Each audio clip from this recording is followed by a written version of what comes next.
So hello hi, क्या हाल चाल everyone. My name is Gautam Lakhani and I welcome you all to your own channel.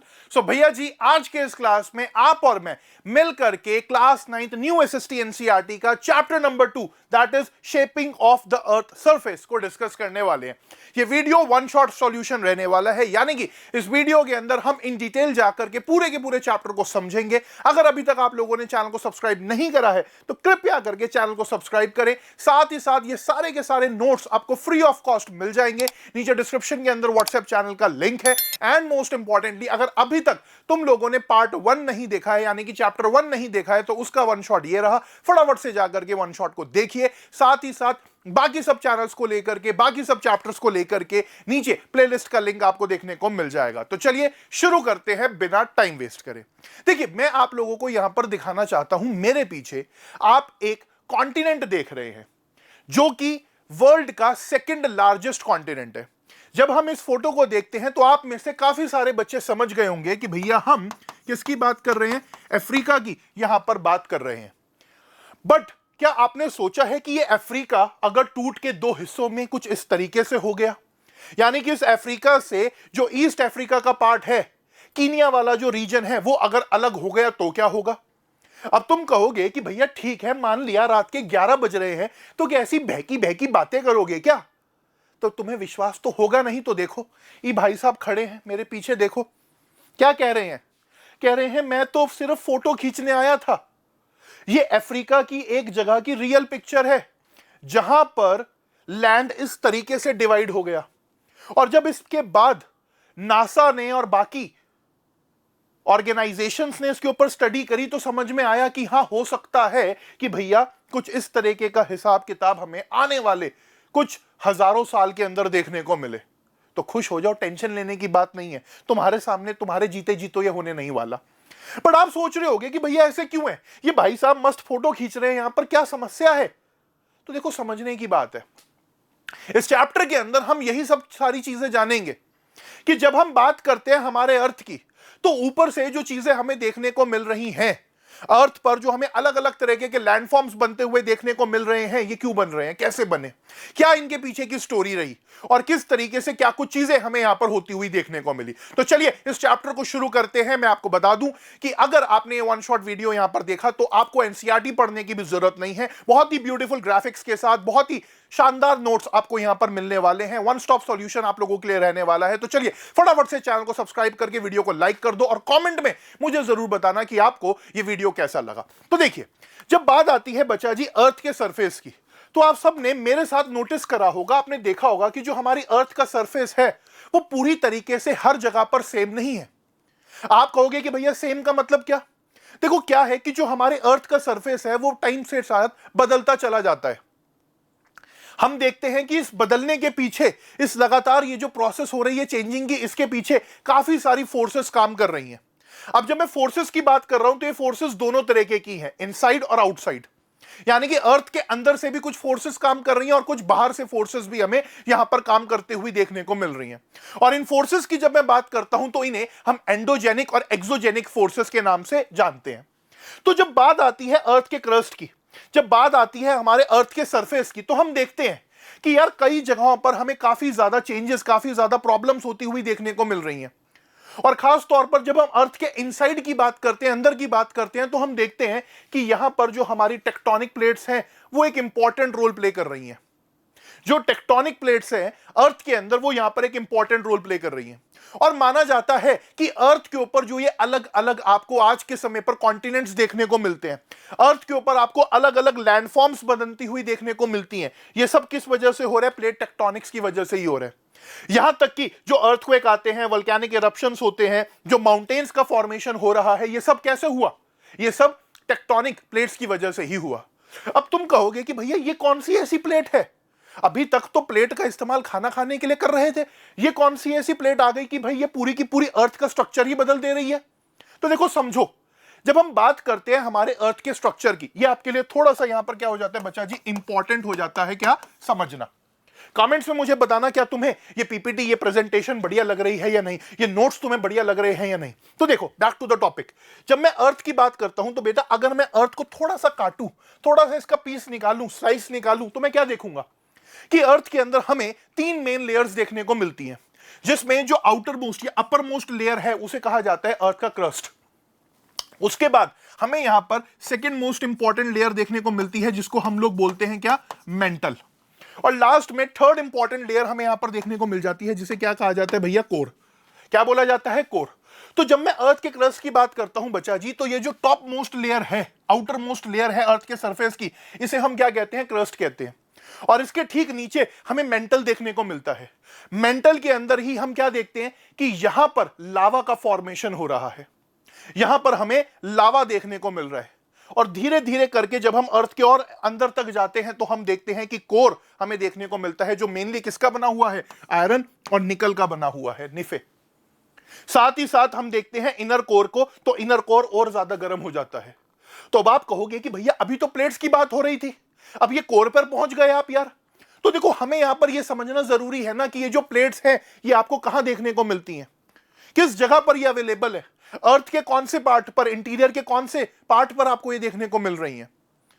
तो जब बात आती है यहां पर पूरे के पूरे मूवमेंट्स की, तो बच्चा जी क्या हो रहा है कि ये जो प्लेट्स हैं ये लगातार यहां पर मूव कर रही हैं। और इन प्लेट्स के मूवमेंट से क्या हो रहा है कि कुछ लैंडफॉर्म्स का क्रिएशन हमें यहां पर होता हुआ देखने को मिल रहा है। यानी कि जब मैं बात करता हूं माउंटेन्स की, तो आप जितने भी माउंटेन्स अर्थ के ऊपर देखते हो, चाहे हमारे हिमालयाज हो गए हो, रॉकीज हो गए हो, एंडीज हो गए हो, कोई भी माउंटेन रेंज क्यों ना हो गई हो, हर किसी के पीछे क्या रहा, प्लेट्स का रहा। प्लेट्स का मूवमेंट का एक इंपॉर्टेंट रोल रहा। सिमिलरली जब मैं बात करता हूं वल्केनोज की, तो वल्केनिक इरप्शंस के पीछे भी क्या है, प्लेट्स का मूवमेंट ही है। साथ ही साथ जब बात आती है किसी जगह पर प्लेन्स के बनने की, प्लेटूज के बनने की, या मोस्ट इंपॉर्टेंटली वैलीज के बनने की, कुछ भी चीज अगर बन रही है तो सबके पीछे कहीं ना कहीं क्या रहा, प्लेट्स का मूवमेंट रहा। तो पिछले कई लाखों हजारों साल में कई बार हमारे अर्थ का स्ट्रक्चर हमें बदलता हुआ, चेंज होता हुआ विद द टाइम देखने को मिला। और इस चेंजिंग के पीछे कई सारी इंटरनल और आउटसाइड फोर्सेस हमें काम करती हुई यहां पर देखने को मिली। तो जब बात आती है बच्चा जी यहां पर इन सारी की सारी चीजों की, तो हम क्या देखते हैं, हम देखते हैं कि ये जो प्लेट्स है, ये जो टेक्टोनिक प्लेट्स हैं, ये लगातार जो है मूव कर रही हैं। अब मूव कैसे कर रही हैं वो समझने के लिए आपको ये जानना होगा कि ये जो प्लेट्स होती हैं ये बेसिकली मेंटल के अपर लेयर पर आपको देखने को मिलती हैं। यानी कि हमारी ये जो मेंटल की अपर लेयर है, कुछ इस जगह पर आपको बच्चा जी क्या है, यहां पर प्लेट्स देखने को मिल जाएंगी, इधर की तरफ यहां पर ये प्लेट्स देखने को मिल जाएंगी। और ये जो मेंटल है, जैसे कि मैंने आपको बताया, ये क्या है, ये बेसिकली लावा है। दिस इज मॉल्टन लावा। ये क्या चीज आपको देखने को मिल रही है बच्चा, ये आपको मॉल्टन लावा देखने को मिल रहा है। और ये मॉल्टन लावा क्या है, यानी कि पिघला हुआ लावा है, जिसके ऊपर ये प्लेट्स यहां पर रखी हुई हैं। और ये क्या है, प्लेट्स फिर मूव करती रहती हैं उस हिसाब से, क्योंकि लावा जो है पिघला हुआ है। तो जैसे जैसे हमारी अर्थ रोटेट करती रहती है, जिस तरीके से अर्थ के अंदर चेंजेस आते रहते हैं, उसके साथ साथ ये प्लेट्स भी मूव करती है। अभी आगे चल करके हम इसे और बेहतर तरीके से समझेंगे।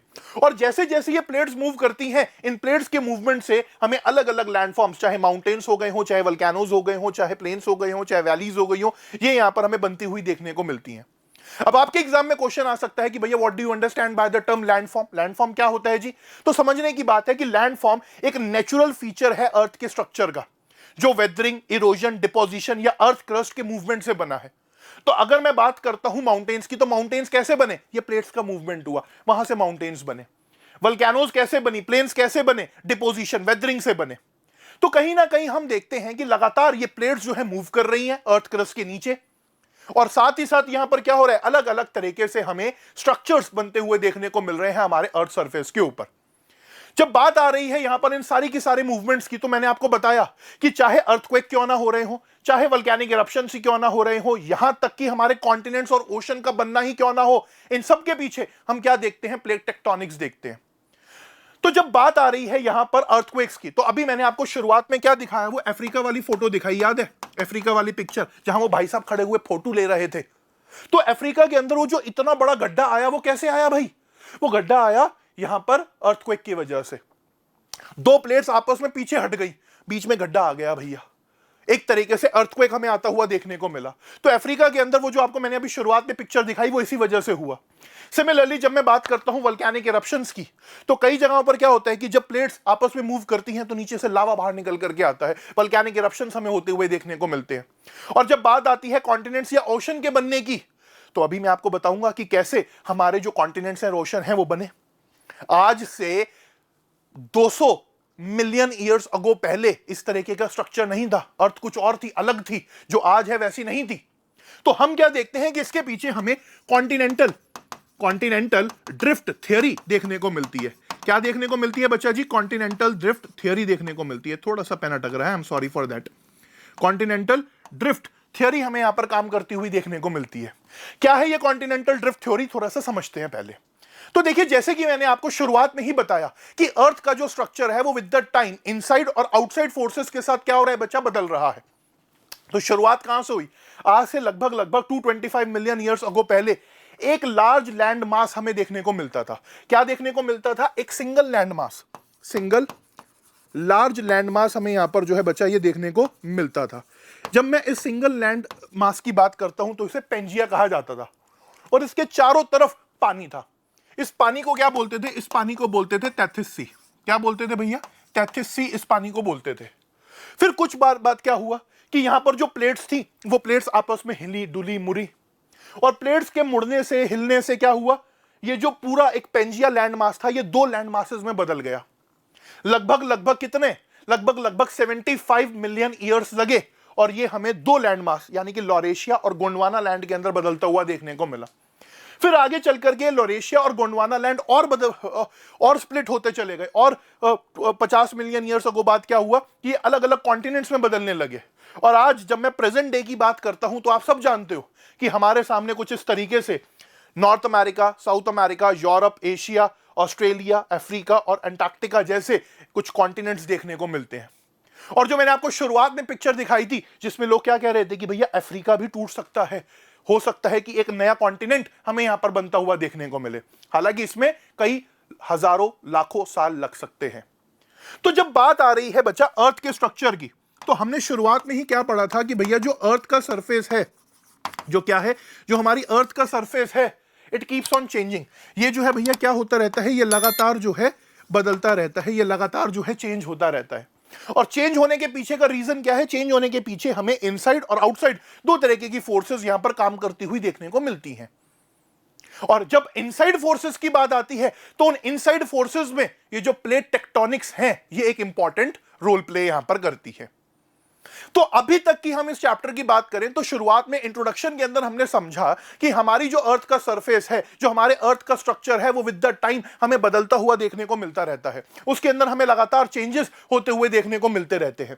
और जब इन चेंजेस की बच्चा बात यहां पर आती है तो उसके पीछे कई सारी फोर्सेस यहां पर काम कर रही हैं। और जरूरी नहीं कि आज ही ऐसा है, आने वाले 1000 साल के बाद कुछ और होगा। हमारे जो आगे चल करके और लोग आएंगे अर्थ के ऊपर, वो कुछ और तरीके का अर्थ या स्ट्रक्चर भी देख सकते हैं। तो इस तरीके से ये चेंजेस हमें यहां पर विद द टाइम होते हुए देखने को मिलते हैं।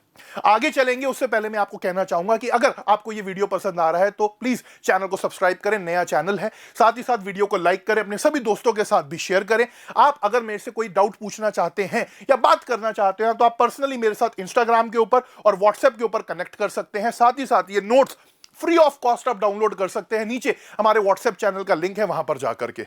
ठीक है जी, तो चलिए आगे चलते हैं।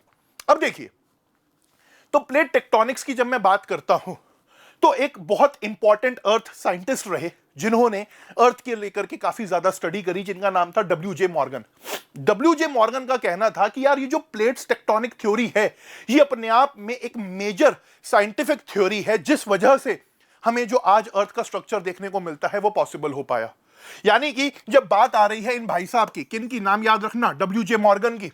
तो डब्ल्यू.जे. मॉर्गन जी कहते हैं कि यार आज जो आप अर्थ का स्ट्रक्चर देख रहे हो, आज जो आप अर्थ का सरफेस देख रहे हो, उसमें प्लेट टेक्टोनिक्स का एक इंपॉर्टेंट रोल यहां पर हमें देखने को मिला। डब्ल्यू.जे. मॉर्गन भाई साहब कहते हैं कि देखो क्या है कि जो अर्थ का क्रस्ट है, यानी कि अर्थ की जो आउटर मोस्ट लेयर है, वो क्या है? वो सिंगल नहीं है भाई, वो बटी हुई है, वो बटी हुई है, वो डिवाइडेड है। और वो जो डिवाइजन है उसको हम क्या कहते हैं? टेक्टोनिक प्लेट्स के नाम से उसको जानते हैं। तो मैंने आपको बताया ना कि जब बात आती है हमारे अर्थ क्रस्ट की, तो अर्थ क्रस्ट क्या है? वो कुछ मेजर प्लेट्स का बना हुआ है। और उन प्लेट्स को क्या कहा जा रहा है? उन प्लेट्स को टेक्टोनिक प्लेट्स कहा जा रहा है। वो प्लेट्स के ठीक नीचे क्या है? उन प्लेट्स के ठीक नीचे मेंटल है, लावा है। और वो लावा जो है पिघला हुआ है, मॉल्टन है, पिघला हुआ है, जिस वजह से हमें यहां पर लगातार मूवमेंट होता हुआ इन प्लेट्स का देखने को मिलता है।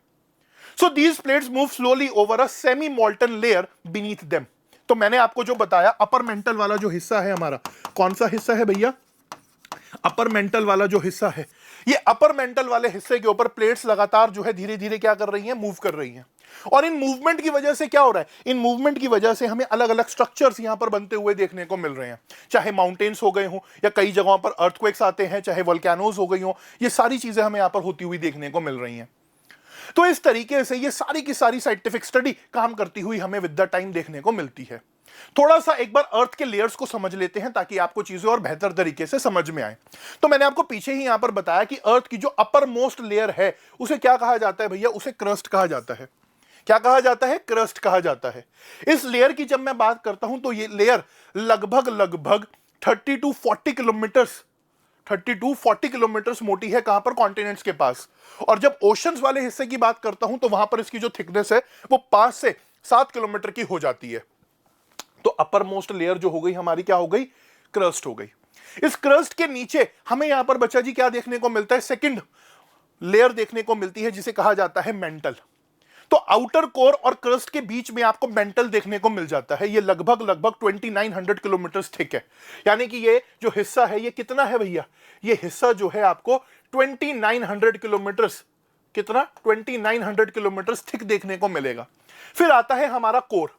जब इस कोर की मैं बात करता हूं बच्चा जी, तो ये दो पार्ट्स के अंदर बटा हुआ है, इनर कोर और आउटर कोर। इनर कोर जो है वो बिल्कुल इनसाइड वाला हिस्सा हो गया जो बहुत ज्यादा सॉलिड है, बहुत ज्यादा जो है क्या है, डेंस है। और वहीं जो आउटर कोर वाला हिस्सा हो गया वो क्या है? वो थोड़ा सा कंपैरेटिवली सॉफ्ट है। वहां पर आपको लिक्विड आयरन और निकल देखने को मिल जाता है। तो इस तरीके से हमें अर्थ का स्ट्रक्चर बनता हुआ देखने को मिलता है। तो जब बात आती है यहां पर क्रस्ट और अपर मेंटल की, इसको हम मिलाकर के क्या बोलते हैं? लिथोस्फेयर बोलते हैं। और लिथोस्फेयर के नीचे हमें क्या देखने को मिलता है? एस्थेनोस्फेयर देखने को मिलता है। तो एक बार दिखाता हूं आपको, दोबारा से थोड़ा समझाता हूं। यहां पर मैंने यहां पर एक स्लाइड डाली थी यार, कहां गई? अच्छा हाँ, यही तो है, पूरी स्लाइड है, समझा रहा है जो, ठीक है। तो जब मैं यहां पर अर्थ की बात करता हूं, अर्थ के स्ट्रक्चर की बात करता हूं, तो अपर मोस्ट लेयर क्या हो गई बच्चा? क्रस्ट हो गई। क्रस्ट के नीचे क्या आ गया? मेंटल आ गया। मेंटल के नीचे क्या आ गया? कोर आ गया। ये वाला जो हिस्सा है, अरे भैया कहां जा रहे हैं आप, रुकिए। ये वाला जो हिस्सा है बच्चा जी, ये वाला, यानी कि क्रस्ट और मेंटल के बीच का जो हिस्सा है, इस क्रस्ट और अपर मेंटल के हिस्से को हम क्या कहेंगे भैया? हम इसको लिथोस्फीयर बोलेंगे। क्या बोलेंगे? हम इसको लिथोस्फीयर बोलेंगे। और इस अपर मेंटल और साथ इसके के नीचे वाला जो हिस्सा है, अपर मेंटल के नीचे वाला हिस्सा, यहां पर क्या कहलाया जाएगा? इसको हम एस्थेनोस्फीयर बोल देंगे। क्या बोल देंगे बच्चा? इसको हम एस्थेनोस्फीयर बोल देंगे। और इन्हीं के बीच में, लिथोस्फीयर और एस्थेनोस्फीयर के बीच में ही आपको क्या देखने को मिलती है? यहां पर प्लेट टेक्टोनिक्स काम करती हुई आपको देखने को मिल जाती हैं। तो कुछ इस तरीके से हमें अर्थ की लेयर्स, अर्थ का स्ट्रक्चर काम करता हुआ देखने को मिलता है। जब इन प्लेट्स की बात आती है बच्चा जी, तो इन प्लेट्स का हमें अलग तरीके का डिवीजन देखने को मिलता है। मैंने आपको क्या बताया कि जो डब्ल्यू.जे. मॉर्गन भाई साहब थे, उन डब्ल्यू.जे. मॉर्गन भाई साहब ने कहा कि ये जो अर्थ का क्रस्ट है ये स्मॉल प्लेट्स के अंदर डिवाइडेड है। और जब मैं इन स्मॉल प्लेट्स की बात करता हूं तो ये अलग अलग नाम से जानी जाती हैं। तो क्या है वो नाम? तो देखिए, यहां पर आपको 3 तरीके की प्लेट्स देखने को मिल जाती हैं, जिसमें सबसे पहले आ जाती हैं कॉन्टिनेंटल प्लेट्स, जो बड़े बड़े कॉन्टिनेंट्स को कैरी करती हैं। यूरोप को कैरी कर रही है, नॉर्थ अमेरिका को कैरी कर रही है, साउथ अमेरिका को कैरी कर रही है। कुछ प्लेट्स आ जाती हैं जिनको हम कहते हैं ओशनिक प्लेट्स। देखो क्या है, समझो, समझने की कोशिश करो भाई। जब मैं बात करता हूं अर्थ की, तो अर्थ क्या है? एक लार्ज लैंड मास है, ठीक है, लैंड ही तो है भाई। जब हम बात करते हैं कॉन्टिनेंट्स की, तो कॉन्टिनेंट्स तो पूरे खुद लैंड का टुकड़ा है, लैंड ही है यहां तो पूरी। बट जब मैं ओशंस की बात करता हूं, तो ओशंस जिन चीज के ऊपर बह रहे हैं, तो नीचे क्या है? लैंड ही तो है। जब मैं ओशन बेड की बात करता हूं, तो ओशन बेड किसका बना हुआ है? क्या ओशन पानी है सिर्फ यहां पर कि भैया तुम नीचे चले जाओगे, कूदी मार दोगे, छलांग मार दोगे तो पता नहीं कहां, बस पानी ही पानी है? नहीं ना। क्या है यहां पर? कहीं जगहों पर 10 किलोमीटर नीचे, 20 किलोमीटर नीचे, 25 किलोमीटर नीचे क्या है? ओशन बेड है ना, जो किसका बना हुआ है, जो लैंड का ही बना हुआ है कि नहीं। तो यहां पर भी क्या है, प्लेट्स हैं। उन प्लेट्स को क्या कहते हैं, ओशनिक प्लेट्स कहते हैं, जो ओशंस को कैरी कर रही हैं। फिर कई जगहों पर क्या है, हमें मिक्स्ड प्लेट देखने को मिलती हैं, जो कुछ हिस्सा ओशंस का कैरी कर रही हैं, कुछ हिस्सा कॉन्टिनेंट्स का कैरी कर रही हैं। जब बात आती है मेजर टेक्टोनिक प्लेट्स की, तो मेजर टेक्टोनिक प्लेट्स जो हमें देखने को मिलती है, उसमें सबसे इंपॉर्टेंट प्लेट आ जाती है पैसिफिक प्लेट, जो पूरे पैसिफिक ओशन को अपने साथ कैरी करती है। उसके बाद हमें देखने को मिलती है यूरेशियन प्लेट, जो पूरा यूरोप और एशिया को कैरी कर रही है। इसके बाद हमें देखने को मिलती है नॉर्थ अमेरिकन प्लेट, जो पूरा यूएसए कनाडा वाला हिस्सा है उसको कैरी कर रही है। उसके बाद हमें देखने को मिलती है साउथ अमेरिकन प्लेट, जो अपने साथ जो नीचे वाला अंटार्कटिका कह रहा हूं, जो नीचे हमारा चिले वाला रीजन है, ब्राजील वाला रीजन है, उसको कैरी कर रही है। इसके बाद हमें देखने को मिलती है यहां पर इंडो ऑस्ट्रेलियन प्लेट। ये इंडो ऑस्ट्रेलियन प्लेट की मैं बात करूं तो इंडिया और साथ ही साथ पूरे ऑस्ट्रेलिया को ये कैरी करेगी। तो आप मुझे बताओ ये कैसी प्लेट हो गई, ये मिक्स्ड प्लेट हो गई या नहीं हो गई। ये कॉन्टिनेंट को भी कैरी कर रही है, लैंड मास को भी कैरी कर रही है, बीच में इंडियन ओशन को भी कैरी कर रही है। तो ये कैसी हो गई, मिक्स्ड प्लेट हो गई। इस तरीके से अलग अलग प्लेट्स हमें यहां पर काम करती हुई बच्चा जी देखने को मिलती हैं। तो जब मैं मेजर प्लेट्स की बात करता हूं तो north American plate, south American plate, African plate, Eurasian plate हमें देखने को मिलती है। जब मेजर ओशनिक प्लेट की मैं बात करता हूं तो पैसिफिक प्लेट हमें यहां पर देखने को मिलती है। जब मैं बात करता हूं यहां पर किसकी, जब मैं बात करता हूं मिक्स्ड प्लेट की, तो मुझे इंडियन और ऑस्ट्रेलियन प्लेट देखने को मिलती है। कमेंट के अंदर आप मुझे देख करके बताना कि आपके हिसाब से इनमें से कॉन्टिनेंटल प्लेट कौन सी है, ओशनिक प्लेट कौन सी है और मिक्स्ड प्लेट कौन सी है। आप सब बच्चे कमेंट्स में मुझे यहां पर बताना, फिर मैं आपको रिप्लाई करके बताऊंगा कि which of these are correct. तो इस तरीके से बच्चा जी जब मैं प्लेट्स की बात करता हूं तो अलग अलग तरीके की टेक्टोनिक प्लेट्स काम करती हुई हमें देखने को मिलती हैं। कॉन्टिनेंटल प्लेट्स जो है वो कॉन्टिनेंट्स को कैरी कर रही हैं, एग्जांपल के तौर पर African plate, north American plate. Oceanic plates जो है वो ओशंस को कैरी कर रही हैं, जैसे कि पैसिफिक प्लेट। मिक्स्ड प्लेट की जब मैं बात करता हूं तो वो ओशंस के साथ साथ कॉन्टिनेंट्स या लैंड मास को भी कैरी कर रही हैं, जैसे कि इंडो ऑस्ट्रेलियन प्लेट हमें देखने को मिलती है। तो आई होप आपको ये ब्यूटीफुल पिक्चर डायग्राम देख करके समझ आ गया होगा कि किस तरीके से हमारा जो अर्थ का क्रस्ट है वो अलग अलग पार्ट्स में डिवाइडेड है, और इन पार्ट्स को हम क्या कहते हैं, टेक्टोनिक प्लेट्स कहते हैं। So when it comes to the earth crust बच्चा जी, जब मैं बात करता हूं किसकी, जब मैं बात करता हूं यहां पर हमारे अर्थ क्रस्ट की, तो मैं क्या देखता हूं कि जो हमारा अर्थ क्रस्ट है वो कैसा है, अर्थ क्रस्ट जो है वो डिवाइडेड है। और उस डिवीजन को मैं क्या बोलता हूं, उस डिवीजन को यहां पर मैं बोलता हूं टेक्टोनिक प्लेट्स। तो इस तरीके से चीजें मुझे यहां पर काम करती हुई देखने को मिल जाती हैं। आई होप आपको चीजें समझ में आ गई होंगी। आई होप आपको यहां पर पूरा का पूरा टेक्टोनिक प्लेट्स का काम करने का तरीका समझ में आ गया होगा कि कैसे चल रही हैं, किस तरीके से क्या कुछ चीजें हो रही हैं। अब आप में से कई बच्चों का क्वेश्चन होगा, कई डाउट होंगे कि भैया ये तो हम समझ गए यार कि ये प्लेट्स कहां हैं, और हम समझ गए कि ठीक है ये प्लेट्स हैं, इन प्लेट्स के ऊपर हम बैठे हैं, हमारी बिल्डिंग्स बनी हुई हैं, हमारे माउंटेन्स हैं। बट आपने कहा कि ये प्लेट्स हिलती रहती हैं, तो वो कैसे हो रहा है, उसके पीछे का क्या प्रोसेस है, ये प्लेट्स हिल कैसे रही हैं। तो अब थोड़ा सा उस पर ध्यान देते हैं कि व्हाई डू प्लेट्स मूव। तो देखो, जब इन प्लेट्स की मूवमेंट की मैं बात करता हूं तो हमने क्या देखा, हमने देखा कि यार ये जो हमारा क्रस्ट है, हमारा जो अर्थ का क्रस्ट है, इस क्रस्ट के बीच में और अपर मेंटल के बीच में आपको यहां पर क्या देखने को मिल रही है, प्लेट्स देखने को मिल रही हैं। इस हिस्से में आपको क्या देखने को मिल रही है, प्लेट्स देखने को मिल रही हैं। अब क्या हो रहा है कि यहां पर जो हमारा लोअर मेंटल वाला रीजन है, ये क्या है, ये मैग्मा जोन है। यानी कि यहां पर आपको क्या देखने को मिल रहा है, आपको इस रीजन के अंदर मॉल्टन लावा देखने को मिल रहा है। मॉल्टन लावा का मतलब क्या कि लावा यहां पर पिघला हुआ है। अब जब लावा यहां पर पिघला हुआ है और उसके ऊपर ये प्लेट्स हैं, तो ये प्लेट्स क्या कर रही हैं, मूव कर रही हैं, प्लेट्स हिल रही हैं। तो हम यहां पर बच्चा जी क्या देखते हैं कि हमारा जो अर्थ का कोर है ये बहुत ज्यादा गर्म है, इट इज वेरी हॉट। और ये इतना ज्यादा गर्म है कि इस कोर ने क्या करा हुआ है, जो मेंटल वाला रीजन है, यहां पर जो भी लावा वगैरह है उसको लगातार ये पिघला रहा है। और वो पिघलने की वजह से क्या होता है, नीचे से भभकता है। कभी तुमने देखा है कि जब चाय बनती है, चाय के अंदर उबाल आता है, तो कैसे दूध और जो भी हमारी चाय पत्ती वगैरह होती है वो कैसे बाहर निकल के आने को होती है। इसी तरीके से क्या है, कोर है। कोर एक तरीके से मान करके चलो कि यहां पर क्या कर रहा है, स्टोव का काम कर रहा है, नीचे से लगातार भाई हीट आ रही है।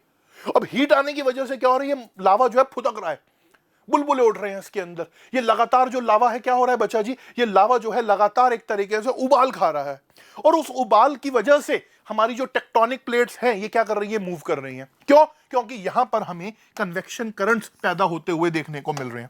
क्या पैदा होते हुए देखने को मिल रहे हैं? कन्वेक्शन करंट्स हमें यहां पर पैदा होते हुए देखने को मिल रहे हैं। तो जैसे जैसे ये लावा पिघलता है, गर्म होता है, ऊपर की तरफ आता है, ठंडा होकर के नीचे की तरफ जाता है, तो ये ऊपर और नीचे का जो आने का उसका लावा का एक प्रोसेस है, उस प्रोसेस के अंदर क्या हो रहा है, यहां पर कन्वेक्शन करंट्स पैदा हो रही हैं। और इन कन्वेक्शन करंट्स की वजह से क्या हो रहा है कि हमारी जो टेक्टोनिक प्लेट्स हैं वो पुश और पुल हो रही है, आगे पीछे हो रही है। समझ में आया कैसे हो रही है चीज? बस एग्जाम्पल के तौर पर यह समझो कि तुमने चाय बननी रखी हुई थी। अब जब चाय तुमने बननी यहां पर रखी हुई थी तो क्या हुआ, जैसे ही तुमने गैस का स्टोव ऑन करा, जैसे ही उसके अंदर उबाल आया, तो उबाल आने की वजह से क्या हुआ कि बाहर को आने को हुआ वो।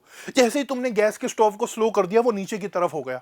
उसी की तरीके से यहां पर क्या है, अर्थ का कोर काम कर रहा है। जैसे कोर बहुत ज्यादा गर्म होता है तो उबाल आता है, लावा मैग्मा ऊपर की तरफ जाता है। जैसे ही हमने कोर ठंडा थोड़ा सा हुआ, मैग्मा नीचे की तरफ आता है। तो ये जो पुश और पुल का इफेक्ट हमें यहां पर काम करता हुआ देखने को मिल रहा है। इस पुश और पुल की वजह से हमारे टेक्टोनिक प्लेट्स ऊपर नीचे जाती हुई देखने को मिल रही हैं। और ये जो पुश और पुल हो रहा है, इसको हम क्या कहते हैं, कन्वेक्शन करंट इसको बोलते हैं। इस मैकेनिज्म को क्या कहा जा रहा है, कन्वेक्शन करंट इसको यहां पर बोला जा रहा है। तो अगर आपके एग्जाम में यहां पर एक शॉर्ट क्वेश्चन आ सकता है 2 मार्क्स का, उस 2 मार्क्स के क्वेश्चन में आपसे क्या पूछेगा, उस 2 मार्क्स के क्वेश्चन के अंदर पूछेगा व्हाई डू प्लेट्स मूव। तो आप क्या कहोगे कि भाई जब बात आती है प्लेट्स की, तो plates move due to the convection currents. होता क्या है कि हमारा जो अर्थ का कोर है वो हीट पैदा करता है, जिस वजह से पूरी की पूरी प्रोसेस काम करती हुई हमें देखने को मिलती है। आई होप आपको यहां पर चीजें थोड़ा सा डायग्राम से बेटर तरीके से समझ में आ गई होंगी। यस और नो कमेंट्स में मुझे बताओ। देखो क्या है, नई एनसीईआरटी है, थोड़ी सी मुश्किल है, इसीलिए बहुत ही ब्यूटीफुल डायग्राम्स के साथ, बहुत ही ब्यूटीफुल पिक्चर्स के साथ मैं तुम्हारे लिए पूरी एक्सप्लेनेशन, पूरे नोट्स तैयार करके लाया हूं, सो दैट तुम बेहतर तरीके से चीज़ों को समझ पाओ, अच्छे तरीके से तुम चीज़ों को समझ पाओ। और तुम्हारा कोई भी डाउट है बच्चा, तो तुम मेरे साथ कॉमेंट्स के अंदर जुड़ो, व्हाट्सएप के ऊपर जुड़ो, व्हाट्सएप चैनल के ऊपर जुड़ो, इंस्टाग्राम के ऊपर जुड़ो, आप अपना डाउट मेरे को भेजो। आपको पता है कि लास्ट ईयर जब आपने क्लास 8th में मेरे साथ पढ़ाई करी थी, तब भी मैंने आपके हर एक डाउट का जवाब दिया था। अब भी आपके हर एक डाउट का, आपके हर एक आंसर का जवाब मैं दूंगा। तो ये सारी चीजें हमें यहां पर देखने को मिलती हैं, ठीक है। अब देखिए, हमने कहा कि यार ये जो प्लेट्स हैं ये क्या हो रही हैं, ये प्लेट्स जो है मूव कर रही हैं। अब थोड़ा सा प्लेट्स के मूवमेंट को यहां पर हम लोग समझने का काम करेंगे। अब देखिए क्या हो रहा है कि ये जो अर्थ की प्लेट्स है, यानी कि ये जो टेक्टोनिक प्लेट्स है, इनके अंदर हमें 3 तरीके का मूवमेंट होता हुआ देखने को मिलता है। क्या? कन्वर्जेंट, डाइवर्जेंट और ट्रांसफॉर्म। तो कन्वर्जेंट, डाइवर्जेंट और ट्रांसफॉर्म में क्या हो रहा है, थोड़ा सा इसको समझते हैं डायग्राम के थ्रू। कन्वर्जेंट की जब मैं बात करता हूं तो यहां पर मैं क्या देखता हूं बच्चा, कि 2 प्लेट्स जो हैं वो आपस में एक दूसरे के पास आ रही हैं, यानी कि आपस में एक दूसरे से आकर के टकरा रही हैं। तो मान करके चलो कि भैया इधर से क्या हो रहा था, इधर से थार आ रही थी, इधर से क्या आ रही थी भैया, थार गाड़ी आ रही थी। इधर से कौन सी गाड़ी आ रही थी, थार। और इधर से कौन सी गाड़ी आ रही थी भैया, डिफेंडर। इधर से कौन सी गाड़ी आ रही थी भैया, डिफेंडर। डिफेंडर और थार आकर के लड़ गई आपस में। यहां से थार आई और यहां से भैया डिफेंडर आई, आकर के लड़ गई। तो क्या हुआ, एक गाड़ी दूसरी गाड़ी के ऊपर चढ़ गई। तो इस तरीके से हमारा क्या हो रहा है, प्लेट्स हो रही हैं। तो ये जो मूवमेंट है प्लेट्स के, इन्हें हम क्या कह रहे हैं, कन्वर्जेंट मूवमेंट कह रहे हैं। कि जब एक प्लेट दूसरी प्लेट से आकर के टकरा रही है, जिस वजह से एक प्लेट उसके ऊपर चढ़ जा रही है, एक प्लेट नीचे की तरफ जा रही है, इस तरीके के मूवमेंट को हम कन्वर्जेंट मूवमेंट यहां पर बोलते हैं। तो हम यहां पर क्या देखते हैं कि जब हमारे हिमालयाज का फॉर्मेशन हुआ वो इसी तरीके से हुआ। हिमालयाज हमारे कैसे फॉर्म हुए भाई, ऐसे ही हुए। जब इंडो यूरेशियन प्लेट, जब इंडो ऑस्ट्रेलियन प्लेट आकर के यूरेशियन प्लेट के साथ टकराई तो क्या हुआ, हिमालयाज का फॉर्मेशन हुआ। यूरेशियन प्लेट बड़ी थी भैया, डिफेंडर थी, और नीचे से इंडो ऑस्ट्रेलियन प्लेट आई जो कि क्या थी भैया, जो कि यहां पर हमें एक तरीके से थार देखने को मिल रही थी। तो जब थार आकर के डिफेंडर से भिड़ी तो दोनों की बिल्ड क्वालिटी बढ़िया थी, और एकदम से आकर के क्या हुआ, बेंड क्रिएट हुआ, जिस वजह से कॉन्टिनेंटल कॉलिजन होने की वजह से माउंटेन्स यहां पर बनते हुए देखने को मिले, जिन्हें हम हिमालयाज कहते हैं। उसी के साथ कई जगहों पर क्या है, वोल्केनिक एक्टिविटीज और अर्थक्वेक भी हमें होते हुए देखने को मिलते हैं इन प्लेट्स के आपस में टकराने से। फिर उसके बाद क्या है, डाइवर्जेंट। डाइवर्जेंट की जब मैं बात करता हूं तो जब ये प्लेट आपस में एक दूसरे से डाइवर्ज करती हैं, यानी कि प्लेट्स आपस में एक दूसरे से दूर जाती हैं। तो जब प्लेट्स आपस में एक दूसरे से दूर जाती हैं तो उसको क्या कहते हैं, उसको डाइवर्जेंट बोलते हैं। और इस समय पर क्या होता है, वल्केनिक इरप्शन हमें होते हुए देखने को मिलते हैं, अर्थक्वेक्स हमें आते हुए देखने को मिलते हैं। जब ये दो प्लेट्स पीछे जाएंगी तो क्या होगा, बीच में जो लावा है वो भैया फुदक के ऊपर आ जाएगा, उसे मौका मिल जाएगा कि अरे अरे भैया हमें तो रास्ता मिल गया है, चलिए जरा ठहर करके आते हैं ऊपर की। तो वल्केनिक इरप्शंस हमें यहां पर होते हुए देखने को मिलते हैं when to plates get away from each other. और लास्ट में आता है ट्रांसफॉर्म, जब दो प्लेट्स आपस में रगड़ खाती हैं, जब दो प्लेट्स आपस में एक दूसरे से स्लाइड करती हैं, तो उसको क्या कहते हैं, उसको कहते हैं ट्रांसफॉर्म। तो जब मैं ट्रांसफर मूवमेंट की बात करता हूं तो हम देखते हैं कि सैन एंड्रियास फॉल्ट जो है यूएसए के अंदर, वो इसी वजह से हुआ। या जब बात आती है यहां पर अफ्रीकन फॉल्ट की, तो कई लोगों का मानना है वो अफ्रीकन फॉल्ट भी इसी वजह से हो रहा है। तो कहीं ना कहीं हमने क्या देखा, हमने देखा कि जब बात आ रही है प्लेट्स के मूवमेंट की, तो प्लेट्स जो है तीन तरीके से मूवमेंट कर रही हैं, कन्वर्जेंट, डाइवर्जेंट और ट्रांसफॉर्म। कन्वर्जेंट मूवमेंट के अंदर हम देख रहे हैं कि दो प्लेट्स आपस में एक दूसरे से आकर के टकरा रही हैं, जिस वजह से यहां पर क्या हो रहा है, हमें माउंटेन्स, हिमालयास का फॉर्मेशन होता हुआ देखने को मिला। उसके बाद हमने कहा कि भैया डाइवर्जेंट, ये प्लेट्स आपस में एक दूसरे से दूर जा रही हैं, जिस वजह से क्या हुआ कि जब ये प्लेट्स आपस में एक जगह से दूसरे से दूर गई, तो यहां पर जो है हमें वल्केनिक इरप्शंस कई जगहों पर होते हुए देखने को मिले, अर्थक्वेक आते हुए हमें देखने को मिले। और लास्ट में हमने कहा ट्रांसफॉर्म, कि भैया ये प्लेट्स आपस में एक दूसरे से रगड़ खा रही हैं। तो जब यहां पर ट्रांसफॉर्म हुआ तो हमने देखा कि सैन एंड्रियास का जो फॉल्ट है यूएसए में, वो इसी का एग्जाम्पल है। तो इस तरीके से इन प्लेट्स के मूवमेंट से अलग अलग स्ट्रक्चर्स पर, अलग अलग अर्थ सरफेस पर अलग अलग चेंजेस हमें आते हुए देखने को मिले। आई होप आपको चीजें यहां पर समझ आ गई होंगी। अगर आपका कोई भी डाउट है तो बच्चा आप अपना डाउट मेरे से कमेंट्स के अंदर पूछ सकते हैं। डाउट नहीं है, चीजें क्लियर हैं, तो प्लीज वीडियो को लाइक करें, चैनल को सब्सक्राइब करें। कई बच्चे यहां पर वीडियो को सब्सक्राइब नहीं करते हैं। चैप्टर 1 और बाकी चैप्टर्स को लेकर के भी प्लेलिस्ट अपडेट हो चुकी है, आप नीचे डिस्क्रिप्शन के अंदर लिंक देख सकते हैं। ऊपर भी आपको वीडियोस के लिंक देखने को मिल रहे होंगे। बाकी व्हाट्सएप चैनल का लिंक नीचे डिस्क्रिप्शन में है, जहां पर आपको सारे नोट्स फ्री ऑफ कॉस्ट मिल जाएंगे, तो प्लीज जाकर उसको भी ज्वाइन करें। ठीक है, आगे चलते हैं। तो देखिए, अभी तक हमने देखा कि यार जब बात आती है इन प्लेट्स के मूवमेंट की, प्लेट की बाउंड्रीज की, तो हमने डाइवर्जेंट, कन्वर्जेंट और ट्रांसफॉर्म की बात करी। डाइवर्जेंट के अंदर हमने कहा कि प्लेट्स आपस में एक दूसरे से दूर जा रही हैं, जिस वजह से रिफ्ट वैलीज बन रही हैं, रिजेस आ रही हैं, वल्केनोज हो रहे हैं, अर्थक्वेक हमें आते हुए देखने को मिल रहे हैं। फिर हमने कहा कन्वर्जेंट, जब दो प्लेट्स आपस में आकर के दूसरे से टकरा रही हैं, तो उसकी वजह से भी क्या हो रहा है, कई जगह पर वल्केनोज हमें बनते हुए देखने को मिल रहे हैं, कई जगह पर हमें माउंटेन्स बनते हुए देखने को मिले हैं, जिसे ऑरोगेनी कहते हैं, कई जगहों पर हमें अर्थक्वेक आते हुए देखने को मिल रहे हैं। उसी के बाद हमने कहा ट्रांसफॉर्म, कि जब ये दो प्लेट्स आपस में एक दूसरे से रगड़ खा रही हैं, तो हमें देखने को मिला कि यहां पर अर्थक्वेक आते हुए, फॉल्ट्स यहां पर बनते हुए हमें देखने को मिले। तो ये सारी चीजें बच्चा यहां पर हमें अलग अलग जगहों पर होती हुई देखने को मिली। तो जब बात आती है टेक्टोनिक प्लेट्स की, तो हमने कहा कि ये टेक्टोनिक प्लेट्स क्या कर रही हैं, ये टेक्टोनिक प्लेट्स जो हैं भैया तीन तरीके का मूवमेंट कर रही हैं, जिस वजह से ये चैलेंजेस, ये प्रॉब्लम्स, ये चीजें हमें होती हुई देखने को मिल रही हैं। आई होप आपको यहां तक सारी चीजें समझ में आ गई होंगी। तो देखो, ये सब हो गया, ये सारी बातें हो गई। अब तुम कहोगे कि भैया इतना ज्ञान तुमने दे दिया यार, अब ये भी बता दो कि इन प्लेट टेक्टोनिक्स की वजह से क्या कुछ कहां पर हो रहा है। तो देखो, जब मैं प्लेट टेक्टोनिक्स की बात करता हूं बच्चा, तो इन टेक्टोनिक प्लेट्स के मूवमेंट से हमें नेचुरल डिजास्टर्स भी आते हुए देखने को मिल रहे हैं। नेचुरल डिजास्टर्स की जब मैं बात करता हूं तो मैं देखता हूं कि अर्थक्वेक्स का होना हो गया हो या वल्केनिक इरप्शंस का होना हो गया हो। ये हमें कहां देखने को मिलते हैं, ये हमें पैसिफिक प्लेट के पास, यानी कि हमारा जो पैसिफिक ओशन है उसके आसपास देखने को मिलते हैं। जब आप पैसिफिक ओशन को बच्चा जी ध्यान से देखेंगे, तो पैसिफिक ओशन के आसपास यहां पर कौन सी प्लेट है बीच में, यहां पर आपको जो है पैसिफिक प्लेट देखने को मिलती है। कौन सी प्लेट देखने को मिलती है बच्चा, यहां पर आपको पैसिफिक प्लेट देखने को मिलती है। इस पैसिफिक प्लेट के आसपास आपको कुछ इस तरीके से एक रिंग, एक सर्कल यहां पर बना हुआ देखने को मिल रहा है। और ये सर्कल जो है किसका है, यहां पर आपको एक्टिव वल्केनोज और अर्थक्वेक्स आते हुए देखने को मिलते हैं।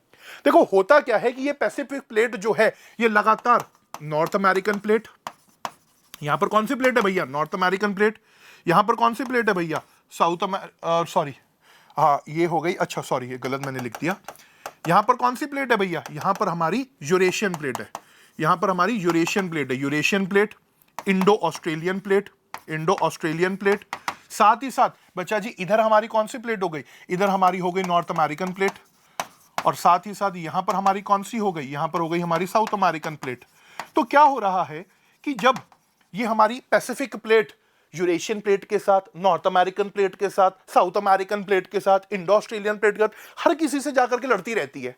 तो यहां पर जब ये पैसिफिक प्लेट इन प्लेट्स के साथ, इन कॉन्टिनेंटल प्लेट्स के साथ जाकर के लड़ती है, तो इस वजह से क्या हो रहा है कि यहां पर हमें ये रिंग ऑफ फायर बनता हुआ देखने को मिल रहा है।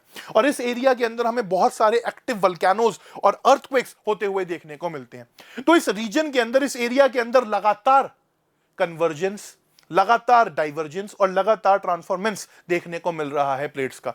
और इन मूवमेंट्स की वजह से इस एरिया के अंदर आपको क्या देखने को मिल रहा है, यहां पर एक्टिव वल्केनोज और साथ ही साथ अर्थक्वेक्स वगैरह होते हुए देखने को मिल रहे हैं। तो ये रिंग ऑफ फायर जो है, ये अपने आप में बहुत ही खतरनाक रीजन आपको देखने को मिल जाता है। और ये सारी चीजें हमें यहां पर बचा होती हुई इसके अंदर देखने को मिलती हैं। बाकी ये मेरे डिटेल्स है, मैंने आपको पहले भी बताया है। इंस्टाग्राम के ऊपर, व्हाट्सएप के ऊपर आप मेरे साथ कनेक्ट कर सकते हो। तो देखिए, अभी तक के इस चैप्टर की हम बात करें तो शुरुआत में बच्चा जी मैंने आप लोगों को बताया था कि जब इस चैप्टर की मैं बात करता हूं तो हमने देखा कि इस चैप्टर में हमने शुरुआत के अंदर ही पढ़ा कि भैया जो हमारे अर्थ का स्ट्रक्चर है वो टाइम के साथ साथ बदल रहा है। और ये जो स्ट्रक्चर यहां पर बदल रहा है, इसके अंदर एंडोजेनिक और एक्सोजेनिक, यानी कि inside of the earth and outside of the अर्थ, दो तरह की फोर्सेस काम कर रही हैं। इनसाइड ऑफ द अर्थ में, यानी कि एंडोजेनिक फोर्सेस के अंदर हमने टेक्टोनिक प्लेट्स की बात करी कि ये जो टेक्टोनिक प्लेट्स हैं, इनके मूवमेंट से अर्थक्वेक, वल्केनोज, माउंटेन्स, ये सारी चीजें हमें होती हुई देखने को अलग अलग जगहों पर मिल रही हैं। प्लेट टेक्टोनिक्स के तीन तरह की मूवमेंट, डाइवर्जेंस, कन्वर्जेंस और ट्रांसफॉर्मेंस की हमने बात करी। अब बारी आती है आउटसाइड फोर्सेस की, जिसके अंदर हम वेदरिंग, इरोजन और बाकी चीजों को पढ़ेंगे। तो इनसाइड फोर्सेस के अंदर हमने टेक्टोनिक प्लेट्स के मूवमेंट या ड्रिफ्ट थ्योरी के बारे में पढ़ा। अब हम बात करेंगे वेदरिंग और इरोजन की फोर्सेस की, जिसके अंदर हम देखेंगे कि कैसे हमारे जो अर्थ की आउटसाइड फोर्सेस है वो यहां पर हमें काम करती हुई देखने को मिल रही हैं। तो देखो, जब मैं सबसे पहले यहां पर वेदरिंग की बात करता हूं तो हम समझते हैं कि भैया वेदरिंग क्या होता है। तुम कहोगे कि भैया वेदरिंग यानी कि मौसम की बात हो रही है क्या कुछ? तो मैं कहूंगा नहीं बेटे, थोड़ा संभल जा, हर चीज में मौसम मौसम मत कर। तो देखो समझो, वेदरिंग की जब यहां पर बात होती है तो वेदरिंग का मतलब क्या? वेदरिंग का मतलब है कि यार जो रॉक्स वगैरह हैं, जो चट्टाने वगैरह हैं, उनका ब्रेकडाउन हो रहा है, उनका टूटना हो रहा है। यानी कि समझो आप, हमारा जो अर्थ का क्रस्ट है वो कैसे बना हुआ है, हमारा जो अर्थ का सरफेस है वो कैसे बना हुआ है? अर्थ क्रस्ट बना हुआ है रॉक से, अर्थ क्रस्ट बना हुआ है चट्टानों से। तो जब इन रॉक्स का, इन चट्टानों का ब्रेकन डाउन होता है, यानी कि जब ये रॉक्स, ये चट्टानें टूटती हैं, तो उस प्रोसेस को क्या कहते हैं? वेदरिंग कहते हैं। तो अगर आपसे कोई डेफिनेशन पूछे कि what do you understand by the term weathering, तो आप क्या कहोगे कि weathering is the breaking down of rocks into the smaller pieces. और यहां पर ये जो वेदरिंग हो रही है, ये किसी तरह के मूवमेंट से नहीं हो रही। तो वेदरिंग हो कैसे रही है भाई? कैसे ये एक बड़ा पत्थर जो है, एक बड़ी चट्टान जो है, वो हमें छोटे पत्थरों में टूटता हुआ देखने को मिला, छोटे टुकड़ों में टूटता हुआ देखने को मिला। ये प्रोसेस कैसे हुई? तो देखो, वेदरिंग जो है बच्चा जी, वो तीन तरह की हमें होती हुई देखने को मिलती है। फिजिकल वेदरिंग, केमिकल वेदरिंग और बायोलॉजिकल वेदरिंग। फिजिकल वेदरिंग के अंदर हम क्या देखते हैं कि जब टेम्परेचर के अंदर चेंजेस होते हैं, जब हमारे सराउंडिंग के अंदर चेंजेस होते हैं, तो हमें फिजिकल वेदरिंग होती हुई देखने को मिलती है। केमिकल वेदरिंग की जब मैं बात करता हूं तो नाम से ही पता लग रहा है कि जितने भी हमारा अर्थ क्रस्ट है, अर्थ क्रस्ट जो है अलग अलग मिनरल्स का बना हुआ है। तो जब इन मिनरल्स के केमिकल कंपोजिशन के अंदर चेंजेस आते हैं तो वेदरिंग होती है।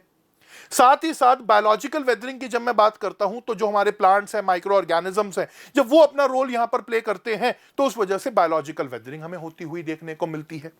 आप कहोगे कि भैया थोड़ा सा और ढंग से समझाओ ना यार, तो समझते हैं। देखो, जब बात आती है यहां पर फिजिकल वेदरिंग की, तो फिजिकल वेदरिंग नाम से ही पता लग रहा है कि एक मैकेनिकल वेदरिंग प्रोसेस है। यानी कि यहां पर क्या हो रहा है, यहां पर पत्थर जो है वो टूट रहे हैं और अपने आप टूट रहे हैं, उसके अंदर किसी तरीके का कोई चेंज यहां पर नहीं हो रहा। यानी कि हुआ क्या, मान लो एक बहुत बड़ा सा पत्थर था, अब उस पत्थर जो है वो लगातार सन हीट के अंदर था। अब जब दिन हो रहा है तो वो पत्थर बहुत ज्यादा गर्म हो रहा है, रात होते होते वो पत्थर ठंडा हो गया। तो ये जो पत्थर का गर्म और ठंडा होना हुआ, इस वजह से क्या हुआ, एक टाइम बाद आकर के पत्थर के अंदर क्रैक डेवलप हो गए। कई जगहों पर क्या होने लगा कि पत्थर है, चट्टान है बहुत बड़ी, लगातार उस पर पानी गिर रहा है। पानी गिरने की वजह से क्या हुआ कि भैया उसके अंदर जो है हमें यहां पर क्रैक्स पैदा होते हुए देखने को मिले। आपने देखा है ना, कई जगहों पर आपने नोटिस करा होगा खासतौर पर हिली एरियाज में, हिमालयाज एरिया में पत्थर होगा, ऊपर से टपक टपक जब एक एक पानी की बूंद भी अगर उस पर पड़ती रहेगी तो वहां पर गड्ढा हो जाएगा। कमेंट्स में मुझे बताना है देखा या नहीं देखा। इसी तरीके से मान करके चलो एक बहुत बड़ा सा पत्थर है, लगातार बहुत तेज से उस पर क्या है, हवा का प्रेशर लग रहा है, तो विंड के प्रेशर से भी क्या होगा, विंड के प्रेशर से भी जो हवा उस पर रगड़ खा रही है उससे भी क्या होगा, पत्थर टूटेगा। कई बार क्या होता है कि भाई जो प्लांट्स वगैरह हैं उनकी वजह से भी पत्थर टूट जाता है। तो हम क्या देखते हैं कि फिजिकल वेदरिंग्स में जो रॉक्स हैं वो स्मॉलर पीसेस के अंदर हमें टूटते हुए देखने को मिलते हैं, टेंपरेचर के अंदर चेंज आते हैं और बाकी चीजों के अंदर चेंज आते हैं उस वजह से। फिजिकल वेदरिंग के बाद बचा जी दूसरी वेदरिंग प्रोसेस जो है वो केमिकल वेदरिंग की हमें यहां पर देखने को मिलती है। जब मैं केमिकल वेदरिंग की बात करता हूं तो मैं क्या देखता हूं कि यहां पर जो रॉक्स का ब्रेकिंग डाउन हो रहा है, यानी कि जो पत्थर टूट रहे हैं उनके केमिकल कंपोजिशन के अंदर भी हमें चेंज आता हुआ देखने को मिल रहा है। यानी कि यहां पर हो क्या रहा है कि यहां पर हमें 4 प्रोसेस काम करती हुई देखने को मिल रही है। थोड़ी सी साइंस आ गई अब सोशल्स के साथ। सबसे पहला है सॉल्यूशन, यानी कि यहां पर क्या हुआ, यहां पर हमने ये देखा कि एक बहुत बड़ा सा पत्थर था जिसके ऊपर लगातार आकर के पानी गिरता रहा। तो पानी के गिरने की वजह से यहां पर क्या हुआ पत्थर के ऊपर, कि यहां पर पत्थर हमें टूटता हुआ, कमजोर होता हुआ देखने को मिला।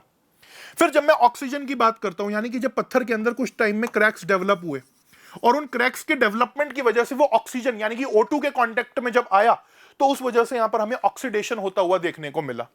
इसी तरीके से जब बात आती है हाइड्रोलिसिस की, तो हाइड्रोलिसिस के केस में बच्चा जी मैं क्या देखता हूं, हाइड्रोलिसिस के केस में मैं यहां पर यह देखता हूं कि जब उस पत्थर के अंदर क्रैक्स डेवलप हुए, वो पत्थर पानी के साथ कांटेक्ट के अंदर आया और उस पानी के साथ कांटेक्ट के अंदर आकर के पत्थर का क्या हुआ, यहां पर केमिकल कंपोजिशन हमें चेंज होता हुआ देखने को मिला। यहां पर क्या हुआ, केमिकल कंपोजिशन जो है पत्थर का वो हमें यहां पर चेंज होता हुआ देखने को मिला। तो उस केमिकल कंपोजिशन के चेंज की वजह से यहां पर हमें क्या देखने को मिलता है, हाइड्रोलिसिस का प्रोसेस देखने को मिलता है, पत्थर टूटता हुआ हमें देखने को मिलता है। इसी के साथ साथ कार्बनेशन के अंदर क्या हो रहा है कि CO2 के कांटेक्ट के अंदर आकर के पत्थर के अंदर यहां पर चेंजेस हमें आते हुए देखने को मिल रहे हैं। तो जब बात आती है केमिकल वेदरिंग की, केमिकल वेदरिंग में क्या हो रहा है, केमिकल वेदरिंग के अंदर हम देख रहे हैं कि जो पत्थर टूट रहे हैं उसके साथ साथ जो पत्थरों की, रॉक्स की केमिकल कंपोजिशन है वो भी यहां पर हमें चेंज होती हुई देखने को मिल रही है। बट फिजिकल वेदरिंग के अंदर वो केमिकल कंपोजिशन चेंज नहीं हो रही, वो केमिकल कंपोजिशन सेम है। यानी कि फिजिकल वेदरिंग की जब मैं बात करता हूं तो एग्जांपल के तौर पर हम ले लेते हैं बॉक्साइट को। यहां पर क्या हुआ, फिजिकल वेदरिंग के अंदर बॉक्साइट की जब मैं बात करता हूं तो बॉक्साइट क्या है, एल्यूमिनियम का ओर है। तो यहां पर क्या हुआ कि चाहे पत्थर, चाहे हवा चली हो, चाहे यहां पर पानी गिरा हो, टेम्परेचर गिरा हो, इस वजह से बॉक्साइट की वेदरिंग हुई। बॉक्साइट वैसा का वैसा ही रहा, कोई इसके केमिकल कंपोजिशन के अंदर चेंजेस नहीं आए। बट जब मैं केमिकल वेदरिंग की बात करता हूं तो क्या हुआ, बॉक्साइट के ऊपर जब पानी गिरा, जब बॉक्साइट ऑक्सीजन के कांटेक्ट के अंदर आया, जब यहां पर वो हाइड्रोजन यानी कि पानी के कांटेक्ट के अंदर आया, कार्बन डाइऑक्साइड के कांटेक्ट के अंदर आया, तो बॉक्साइट का केमिकल कंपोजिशन हमें यहां पर बदलता हुआ देखने को मिला। तो केमिकल वेदरिंग के अंदर रॉक्स का केमिकल कंपोजिशन चेंज होता है, फिजिकल वेदरिंग के अंदर वो चेंज नहीं होता। इसी तरीके से जब मैं बायोलॉजिकल वेदरिंग की बात करता हूं तो यहां पर क्या हो रहा है कि हमारे जो बड़े बड़े चट्टान हैं, बड़े बड़े पत्थर हैं, इनके अंदर जब लिविंग ऑर्गेनिजम्स अपना एक रोल प्ले करते हैं तो लिविंग ऑर्गेनिजम्स की वजह से यहां पर पत्थर हमें टूटते हुए देखने को मिलते हैं। एग्जाम्पल के तौर पर आप समझो कि भाई एक बहुत बड़ी सी चट्टान थी, एक बहुत बड़ा सा पत्थर था, अब उसके ऊपर क्या हुआ, एक प्लांट डेवलप हो गया। वो प्लांट की जो रूट्स है, वो रूट्स जो है पत्थर के अंदर चली गई, जिस वजह से वो पत्थर यहां पर टूटता हुआ हमें देखने को मिला। आप कभी गांव देहात के अंदर जाओगे तो आपको देखने को मिलेगा बहुत पुराने पुराने पेड़ होते हैं, वो इस तरीके से पत्थरों के बीच में से निकले होते हैं। अगर आपने देखा है तो कमेंट्स में मुझे जरूर बताना। इसी तरीके से मान करके चलो कि भैया बहुत बड़ा सा यहां पर मतलब एक पत्थर था, उस पत्थर के ऊपर क्या हुआ, एनिमल्स ने पॉटी वगैरह कर दी, एनिमल वेस्ट हमें आकर के देखने को मिला, तो उस वजह से माइक्रो ऑर्गेनिजम्स वगैरह पैदा हुए, तो उसमें वहां पर जो है डिकम्पोजिशन वगैरह हुआ, तो जिस वजह से पत्थर के अंदर चेंजेस आए। तो जब बात आती है बायोलॉजिकल वेदरिंग की, तो बायोलॉजिकल वेदरिंग क्यों हो रही है, लिविंग ऑर्गेनिजम्स की वजह से हो रही है। केमिकल वेदरिंग जो है वो केमिकल प्रोसेस के चेंजेस की वजह से हो रही है, और फिजिकल वेदरिंग जो है वो मैकेनिकल प्रोसेसेस की वजह से हो रही है। तो जब बात आती है यहां पर वेदरिंग की, तो हमें वेदरिंग 3 तरीके से देखने को मिलती है। आपके एग्जाम में यहां पर क्वेश्चन आ सकता है कि what do you understand by the term weathering, तो आप क्या कहेंगे कि weathering is the breaking down of rocks. वो आपसे पूछेगा how many types of weathering are there, तो आप कहेंगे भैया 3, फिजिकल वेदरिंग, केमिकल वेदरिंग और बायोलॉजिकल वेदरिंग। केमिकल वेदरिंग के अंदर आप बताएंगे कि किस तरीके से पत्थरों की, रॉक्स की केमिकल कंपोजिशन बदलती है, कैसे सॉल्यूशन, ऑक्सीडेशन, हाइड्रोलिसिस और कार्बनेशन यहां पर हमें होता हुआ देखने को मिलता है। फिजिकल वेदरिंग में आप बताएंगे कि भैया मैकेनिकल प्रोसेस है, कैसे टेम्परेचर के अंदर चेंज आने से, कैसे हवा वगैरह के चलने से यहां पर पत्थर टूट रहे हैं। और सिमिलरली जब बात आएगी बायोलॉजिकल वेदरिंग की, तो आप यहां पर बताएंगे कि कैसे लिविंग ऑर्गेनिजम्स की वजह से, प्लांट्स, एनिमल्स, उनके वेस्ट की वजह से कैसे यहां पर चेंजेस या वेदरिंग हमें होती हुई देखने को मिल रही है। तो ये है वेदरिंग के बारे में, और कैसे ये जो एक्सोजेनिक आउटर फोर्सेस हैं, आउटसाइड फोर्सेस हैं, ये यहां पर एक इंपॉर्टेंट रोल प्ले कर रही हैं किस चीज में, वेदरिंग के अंदर। अब देखो, आउटसाइड फोर्सेस में वेदरिंग के बाद दूसरे नंबर पर आता है इरोजन। आई होप आप लोग इस पूरे के पूरे वन शॉट में बोर नहीं हो रहे, है ना, आपको मजा आ रहा है, अच्छा लग रहा है। बाकी आपका जो भी कोई सजेशन है आप मुझे कमेंट्स में जरूर बताना। मैं उम्मीद करता हूं कि आपको मेरा ये जो कंटेंट है, ये जो पीपीटी मैंने बनाई है, ये पसंद आई होगी। डोंट वरी, बहुत जल्दी आपको बाकी चैप्टर्स भी इसी चैनल के ऊपर देखने को मिलेंगे। तो आप कमेंट्स के अंदर बताओ अगला आपको कौन सा चैप्टर चाहिए। साथ ही साथ ये वीडियो ज्यादा से ज्यादा अपने सभी दोस्तों के साथ भी शेयर करो। एंड मोस्ट इंपॉर्टेंटली बच्चा जी, ये नोट्स आप फ्री ऑफ कॉस्ट डाउनलोड कर सकते हो, नीचे डिस्क्रिप्शन के अंदर लिंक आपको देखने को मिल जाएगा। ठीक है, आगे चलते हैं और यहां पर अब बाकी चीजों को डिस्कस कर लेते हैं, पढ़ लेते हैं। देखो, जब मैं इरोजन की बात करता हूं बच्चा, किसकी, जब मैं इरोजन की बात करता हूं, तो इरोजन के अंदर मैं क्या देखता हूं कि इरोजन में क्या हो रहा है कि जो हमारे सॉइल है, हमारे जो रॉक्स हैं, यानी कि हमारे अर्थ क्रस्ट के ऊपर जितना भी मटीरियल है वो टूटता है वेदरिंग की वजह से, और फिर एक जगह से दूसरी जगह पर जाता है। इरोजन में क्या होता है, हमें ट्रांसपोर्टेशन होता हुआ देखने को मिलता है। यानी कि वेदरिंग के अंदर क्या हो रहा था, वेदरिंग के अंदर सिर्फ टूट रहा था, there was no movement in weathering. Weathering में कोई मूवमेंट नहीं हो रही थी। यहां पर जो टूटा हुआ मटेरियल था, मटेरियल की देयर वाज नो मूवमेंट, कोई मूवमेंट नहीं थी। बट जब मैं बात करता हूं इरोजन की, तो इरोजन के अंदर मुझे ब्रोकन मटेरियल, यानी कि जो मटेरियल टूटा है उसकी मूवमेंट होती हुई देखने को मिलती है। इरोजन का मतलब क्या है, जब सामान एक जगह से दूसरी जगह पर ट्रांसपोर्ट हो रहा है, मूव हो रहा है ना। तो जब मैं इरोजन की बात करता हूं, तो इरोजन वाटर की वजह से, विंड की वजह से, ग्लेशियर्स की वजह से, कोस्टल एरियाज के अंदर जो हमारे ओशंस के अंदर वेव्स आती हैं, उनकी वजह से हमें होता हुआ देखने को मिलता है। तो अब हम आगे चल करके water erosion, wind erosion, glacier erosion और कोस्टल इरोजन के बारे में डिटेल से पढ़ेंगे।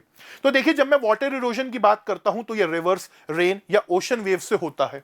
विंड इरोजन की जब मैं बच्चा जी बात करता हूं तो ये जो हमारी हवाएं चलती हैं उस वजह से होता है। जब मैं ग्लेशियर इरोजन की बात करता हूं तो ये ग्लेशियर्स के पिघलने और उनके मूवमेंट से हमें होता हुआ देखने को मिलता है। जब मैं कोस्टल इरोजन की बात करता हूं तो ये कोस्टल एरियाज, यानी कि समुद्र के आसपास के जो एरियाज हैं जहां पर पानी के अंदर लहरें आती हैं, उनकी वजह से हमें होता हुआ देखने को मिलता है। अब एक एक करके इन सबको हम डिटेल से पढ़ेंगे। तो सबसे पहले बच्चा, हम यहां पर बात करेंगे इरोजन के इंपैक्ट के बारे में, कि यार ये जो इरोजन हो रहा है इसका हम ह्यूमंस के ऊपर क्या फर्क पड़ रहा है। तो देखो, समझो, जब हम बात करते हैं इरोजन की, तो इरोजन में क्या है, पानी के बहाव से, हवा के चलने से, किसी भी वजह से सॉइल की जो टॉप लेयर है वो हमें यहां पर रिमूव होती हुई, हटती हुई देखने को मिल रही है। तो मान करके चलो कि एक खेत है। अब इस खेत में क्या हुआ, बहुत तेज हवा चली, जिस वजह से क्या हुआ, टॉप लेयर उड़ गई भाई। तो इस वजह से क्या होगा, सॉइल जो है यहां पर थोड़ी सी फर्टिलिटी कम हो जाएगी, और उस सॉइल की फर्टिलिटी की वजह से क्या होगा कि यहां पर एग्रीकल्चर प्रोड्यूस जो है, यानी कि जो क्रॉप लगाई हुई है, जो प्रोडक्शन हो रहा है, वो यहां पर कम होता हुआ हमें देखने को मिलेगा। इसी तरीके से कई जगहों पर क्या हुआ, मान लो पानी आया, वाटर की वजह से क्या हुआ कि भाई पूरी की पूरी लैंड हमें गायब होती हुई देखने को मिली। आपको याद होगा जब फ्लड्स आती हैं, जब क्या आती हैं बच्चा जी, जब हमें फ्लड्स आती हुई देखने को मिलती हैं, तो फ्लड्स में क्या होता है, यही तो होता है, पानी के साथ पूरी की पूरी जमीन गायब हो जाती है। आप लोगों को याद होगा हिमाचल प्रदेश के बारे में, अभी 2 साल पहले हिमाचल प्रदेश के अंदर फ्लड्स आई थी, पूरे के पूरे हाईवे गायब हो गए। अगर तुम में से कोई हिमाचल में का बच्चा है जो हिमाचल प्रदेश या आसपास के एरिया से बिलोंग करते हैं, तो प्लीज मुझे कमेंट्स में बताना कितना बुरा हाल हुआ था। वो तो वहां के लोग बहुत ज्यादा क्या है, बहादुर है, सेल्फ सफिशिएंट है, उन्होंने चीजों को दोबारा से मैनेज कर अपने पैरों पर खड़े हुए। इसी तरीके से जब मैं बात करता हूं यहां पर हिली एरियाज के अंदर, हिली एरियाज के अंदर क्या होता है, माइनिंग की वजह से, कंस्ट्रक्शन की वजह से लगातार क्या हो रहा है, लैंड जो है वो हमारी डिस्टेबलाइज हो रही है, जिस वजह से हमें कई जगहों पर लैंडस्लाइड्स वगैरह आते हुए देखने को मिल जाते हैं। इसी के साथ साथ जब मैं बात करता हूं यहां पर हमारे ओशंस के अंदर, तो ओशंस के अंदर क्या हो रहा है, कोस्टल एरियाज में क्या हो रहा है, ये जो इरोजन हो रहा है इससे कई जगहों पर फिशिंग एक्टिविटीज को नुकसान पहुंच रहा है, टूरिज्म को नुकसान पहुंच रहा है। तो जब मैं बात करता हूं इरोजन की, तो इरोजन चाहे हमारा किसान हो, चाहे हमारा फिशरमैन हो, चाहे आम आदमी हो, हर किसी की लाइफ पर फर्क डालता है, जो कि अपने यहां पर थोड़ा सा देखा समझा। जब मैं इरोजन्स की बात करता हूं तो क्वेश्चन आता है कि यार ये इरोजन होता कैसे है। तो देखो, इरोजन के पीछे हम क्या देखते हैं कि काफी सारे नेचुरल फोर्सेस हमें काम करते हुए देखने को मिलते हैं, जिन्हें हम एजेंट्स ऑफ ग्रेडेशन कहते हैं। एजेंट्स ऑफ ग्रेडेशन का मतलब क्या है कि भाई जो यहां पर चीजें हैं जिन वजह से इरोजन हो रहा है, जैसे रनिंग वाटर, पानी के बहाव से, जैसे ग्लेशियर, जैसे विंड, जैसे वेव्स, जैसे ग्राउंड वाटर, तो इन सबसे क्या हो रहा है, इरोजन हमें होता हुआ देखने को मिलता है। सो एजेंट्स ऑफ ग्रेडेशन की जब मैं बात करता हूं बच्चा जी, तो these are the natural forces. ये क्या है, ये नेचुरल फोर्सेस है। और इन नेचुरल फोर्सेस की वजह से क्या हो रहा है, इन नेचुरल फोर्सेस की वजह से मैं देख रहा हूं कि हमारे अर्थ सरफेस के ऊपर जो मटेरियल डिपॉजिट है वो वेयर डाउन हो रहा है, यानी कि उसकी वेदरिंग हो रही है, उसका ट्रांसपोर्टेशन यानी कि उसका इरोजन हमें होता हुआ देखने को मिल रहा है। तो एग्जांपल के तौर पर जब मैं यहां पर बात करता हूं वेयर डाउन की, तो हम क्या देख रहे हैं कि भैया वेदरिंग हो रही है, यानी कि पानी चला, विंड चली, ग्लेशियर्स की वजह से, वेव्स की वजह से, ग्राउंड वाटर की वजह से क्या हुआ, वेदरिंग हमें होती हुई देखने को मिली। हमारे जो चीजें हैं वो टूटती फूटती हुई हमें देखने को मिली। ट्रांसपोर्ट यानी कि हम क्या देखते हैं, इरोजन हमें होता हुआ देखने को मिल रहा है, मूवमेंट हमें होती हुई देखने को मिल रही है, एक जगह से दूसरी जगह पर जा रहे हैं, चाहे पानी के बहाव से, चाहे हवा की वजह से। तो इन सब को, नेचुरल फोर्सेस को हम क्या कहते हैं, एजेंट्स ऑफ ग्रेडेशन कहते हैं। यानी कि जो भी फोर्सेस जो नेचुरल हैं, जो हमारे अर्थ सरफेस के चेंजेस में एक इंपॉर्टेंट रोल प्ले कर रहे हैं, उनको हम यहां पर क्या बोलेंगे, उनको हम यहां पर जो है एजेंट्स ऑफ ग्रेडेशन बोलेंगे। तो सबसे पहला एजेंट ऑफ ग्रेडेशन के अंदर हम रनिंग वाटर को पढ़ेंगे। रनिंग वाटर का मतलब क्या है, आपको बहता हुआ पानी कहां देखने को मिलता है, कहोगे कि भैया घर में देखने को मिलता है, जब हमारा टैंक फ्लो हो जाता है, ओवरफ्लो हो जाता है, जब वो पानी की टंकी भर जाती है, तो उस टाइम पर हमें क्या देखने को मिलता है, पानी बहता हुआ देखने को मिलता है। तो बिल्कुल सही बात है, बट हमें अर्थ के ऊपर पानी बहता हुआ कहां देखने को मिलता है, अर्थ के ऊपर हमें बच्चा पानी बहता हुआ देखने को मिलता है रिवर्स के केस में। कहां पर, रिवर्स के केस में। तो जब मैं रिवर्स की बात करता हूं तो रिवर्स क्या कर रही हैं, बहता हुआ पानी अपने साथ लेकर के आ रही हैं। और ये जो रिवर्स हैं ये क्या कर रही हैं बच्चा, अलग अलग लैंड फॉर्म्स को क्रिएट कर रही हैं। What these rivers are doing, these rivers are forming different land forms. ये रिवर्स जो हैं ये अलग अलग लैंड फॉर्म्स को बनाने का यहां पर काम कर रही हैं। एग्जाम्पल के तौर पर हम बात करें नदी की, तो आप सबको पता है कि नदी एक जगह से शुरू होती है ना, एक जगह से उसका ओरिजिन होता है और फिर एक जगह के अंदर आकर के वो मिल जाती है।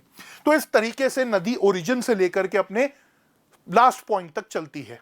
इस बीच हमारी जो नदी है वो 3 पार्ट्स के अंदर डिवाइड होती है। जहां से उसका ओरिजिन होता है उसको बच्चा जी क्या बोला जाता है, उसको हम बोलते हैं अपर कोर्स। फिर जो बीच का हिस्सा आता है उसको हम क्या बोलते हैं, मिडल कोर्स। और जो लास्ट वाला हिस्सा आता है जहां पर नदी आकर के फाइनली मिल जाती है उसको हम बोलते हैं लोअर कोर्स। तो जब मैं अपर कोर्स की बात करता हूं तो मैं क्या देखता हूं, अपर कोर्स के अंदर जो रिवर है यहां पर प्रेशर बहुत ज्यादा है, यहां पर पानी का जो प्रेशर है that is very very high. और इस हाई प्रेशर की वजह से क्या है कि पानी यहां पर पहाड़ों तक को चीरता हुआ आ रहा है, जिस वजह से यहां पर हमें वी शेप्ड वैलीज, वाटरफॉल्स या रैपिड्स यानी कि पानी के अंदर तेज बहाव हमें बनता हुआ देखने को मिल रहा है। जब नदी बीच में आई तो थोड़ी सी उसकी क्या हुई, स्पीड स्लो हो गई, जिस वजह से नदी ने क्या करा, जो भी वो अपने साथ सामान लाई थी उस सामान को साथ में यानी कि पत्थरों को, मिट्टी को, सेडिमेंट्स को डिपॉजिट करना शुरू कर दिया, जिस वजह से कुछ टाइम बाद पहले नदी सीधी बह रही थी, फिर यहां पर इस एरिया में बहुत सारा क्या हुआ, डिपॉजिट हो गया। नदी ने कहा भैया मैं अब इसको काट नहीं सकती, मैं बूढ़ी हो गई हूं, मेरी हिम्मत नहीं है। नदी ने अपना रास्ता बदल लिया, शेप ऐसी ले ली। तो जब नदी इस तरीके के जिगजैग पैटर्न्स बनाती है उनको हम क्या कहते हैं, मिएंडर्स कहते हैं। नदी अपने साथ जब सेडिमेंट्स यानी कि जो मिट्टी वगैरह लेकर के आती है उसे डिपॉजिट करती चलती है, तो यहां पर फ्लड प्लेन्स हमें बनते हुए देखने को मिलते हैं जो बहुत फर्टाइल हैं। तो हमारा जो नॉर्थ इंडिया है यानी कि यूपी बिहार वाला जो रीजन है वो सब इसी वजह से बना हुआ है। कई जगहों पर हमें ऑक्सबो लेक्स यहां पर बनती हुई देखने को मिलती हैं।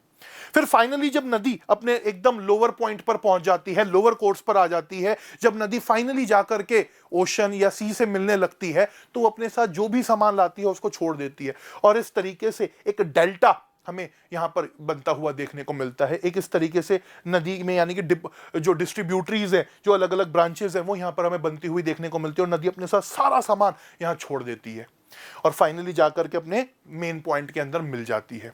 तो जब बात आती है रनिंग वाटर की, तो हमने क्या देखा कि रनिंग वाटर के केस में हमें तीन चीजें होती हुई देखने को मिली, अपर कोर्स, मिडिल कोर्स और लोअर कोर्स।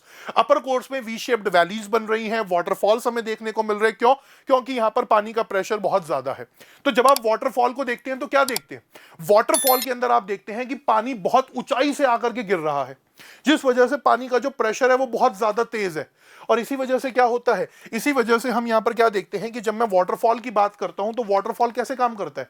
एक बहुत हार्ड रॉक है जिसके ऊपर से पानी ऑलरेडी बहता हुआ आ रहा है और वहां से आकर के तेजी से पानी नीचे की तरफ गिर रहा है सॉफ्ट रॉक्स के ऊपर और उनको एक तरीके से क्या कर रहा है बच्चा? इरोड कर रहा है। पानी का लगातार यहां पर प्रेशर बन रहा है जिस वजह से एक गड्ढा सा यहां पर बन गया नहीं बन गया। तो वाटरफॉल्स की जब मैं बात करता हूं तो वाटरफॉल्स हम कैसे बनते हुए देखने को मिलते हैं कि जब रिवर एक स्टीप क्लिफ यानी कि ऊंचाई से नीचे की तरफ हमें गिरती हुई देखने को मिलती है सॉफ्ट रॉक्स के ऊपर और धीरे धीरे करके उन सॉफ्ट रॉक्स को क्या करती है? इरोड कर देती है। पानी के प्रेशर से वो जो रॉक्स होते हैं वो टूट जाते हैं। आप नीचे फोटो के अंदर देख भी सकते हैं। हम देखते हैं कि कई जगहों पर इन वाटरफॉल्स का इस्तेमाल बिजली बनाने के लिए भी करा जाता है। कई जगहों पर टूरिस्ट एक्टिविटीज हमें यहां पर होती हुई देखने को मिलती है। मस्त लोग पहुंच जाते हैं भैया ठंडे ठंडे पानी के नीचे नहाने के लिए। तुमने देखा होगा कपड़े कुपड़े उतार करके अपना बैठ जाते हैं और हे करके ऐसे मौज ले रहे होते हैं। फिर उनकी वीडियो वायरल हो जाती है, फिर रोते हैं कि भैया हम तो नहीं कर रहे थे, हमें तो कहा गया था। तो ये सारी चीजें हमें वाटरफॉल्स के अंदर होती हुई देखने को मिलती हैं। तो हमने क्या कहा कि जो रनिंग वाटर है वो रनिंग वाटर इस तरीके से अलग अलग एक्टिविटीज को यहां पर क्रिएट कर रहा है। अलग अलग लैंडफॉर्म्स, अलग अलग हमें चीजें बनती हुई देखने को मिल रही हैं। तो रनिंग वाटर में सबसे पहला हमें लैंडफॉर्म क्या? वाटरफॉल बनता हुआ देखने को मिला, जो कहां पर हो रहा है? अर्थ के रिवर के अपर कोर्स में हो रहा है। किस एरिया में बन रहा है ये अपर कोर्स के अंदर हमें बनता हुआ देखने को मिल रहा है। फिर जब बात आती है मिडल कोर्स की, कहां पर? मिडल कोर्स की। तो मिडल कोर्स के अंदर क्या है बच्चा जी? मिडल कोर्स के अंदर हम देख रहे हैं कि मियांडर्स हमें बनते हुए देखने को मिल रहे हैं, यानी कि नदियां कुछ इस तरीके से जिगजैग पैटर्न यहां पर बना रही हैं।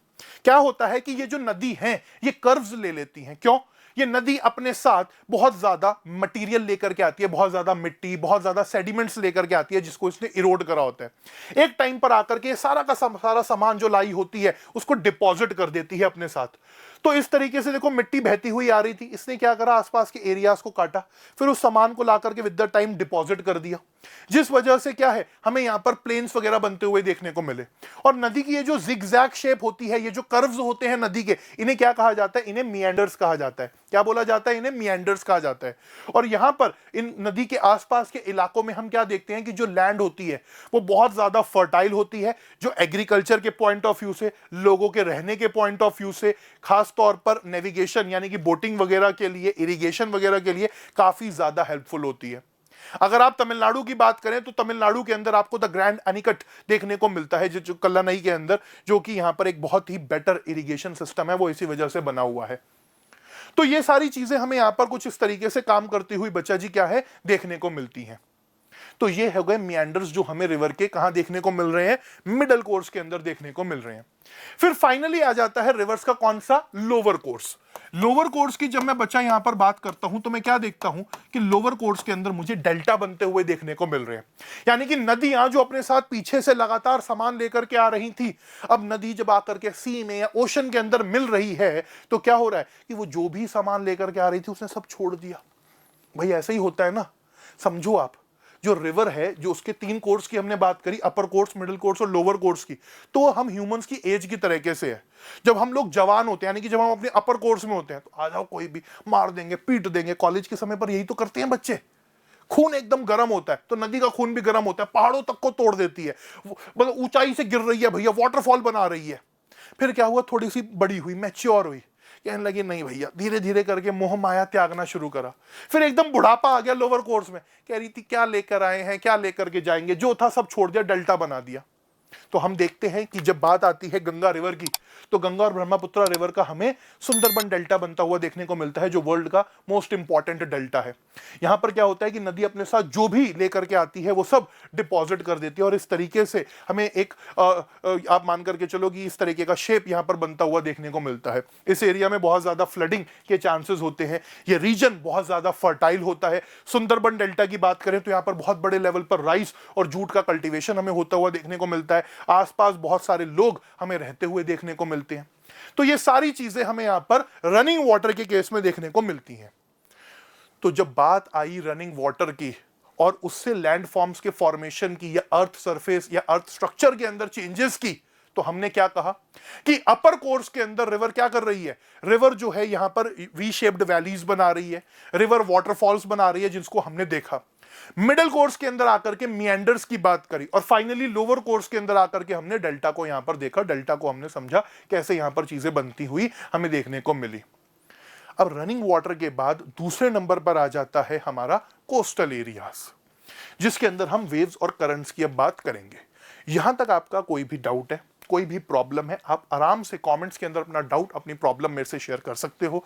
बाकी आपके पास मेरा व्हाट्सएप नंबर भी है, व्हाट्सएप चैनल का लिंक नीचे डिस्क्रिप्शन के अंदर भी है, जहां पर आप मेरे साथ जुड़ सकते हो, ज्वाइन कर सकते हो। तो आपको डरने की बात नहीं है, जब तक आपके गौतम भैया यहां पर खड़े हैं तो एसएसटी आपके लिए बहुत आसान, बहुत ज्यादा ईजी रहने वाली है, ये मेरा वादा होने वाला है आपसे।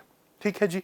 और ये सारे के सारे नोट्स, बेस्ट क्वालिटी के नोट्स आपको कहीं नहीं मिलेंगे यूट्यूब पर आपको मैं फ्री ऑफ कॉस्ट प्रोवाइड कराऊंगा। नीचे डिस्क्रिप्शन के अंदर लिंक है, वहां से जाकर के नोट्स को फ्री ऑफ कॉस्ट डाउनलोड कर सकते हैं।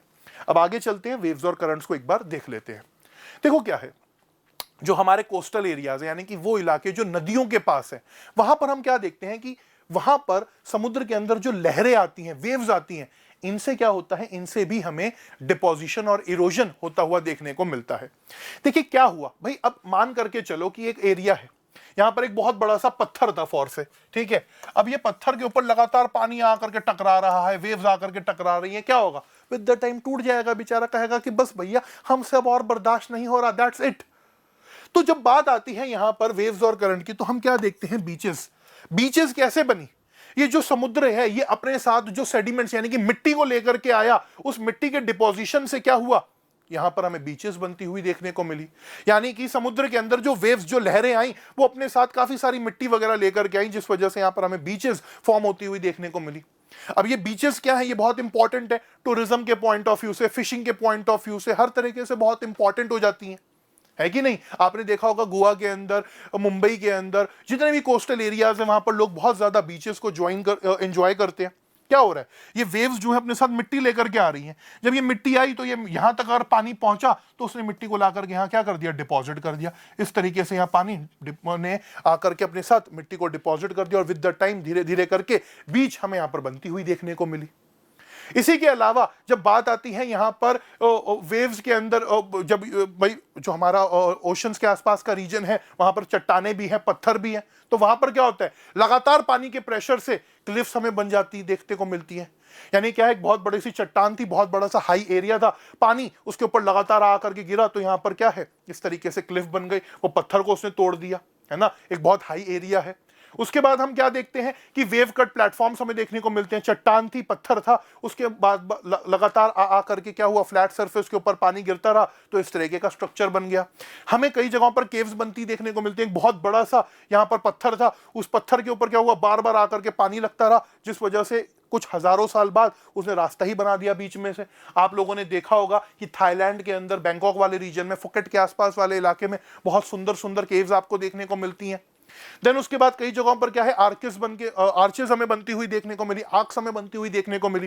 यानी कि क्या है, समुद्र के बीच में एक बहुत बड़ा सा चट्टान थी, पत्थर थी, उसके बीच में एक होल हो गया, तो इस तरीके से आर्क हमें यहां पर बनती हुई देखने को मिली, केव हमें बनती हुई देखने को मिली। उसी के बाद हम क्या देखते हैं, स्टैक्स हमें बनते हुए देखने को मिले। एक बहुत बड़ा सा पत्थर था बीच में, चट्टान थी बीच में, लगातार पानी के प्रेशर की वजह से क्या हुआ, बेचारा गंजा हो गया दोनों साइड से। अब यहाँ पर अकेला खड़ा हुआ है, गाना गा रहा है, खड़ा हूं आज भी वहीं तेरा इंतजार है, वो कह रही मैं तो नहीं आ रही, भाग जा यहां से।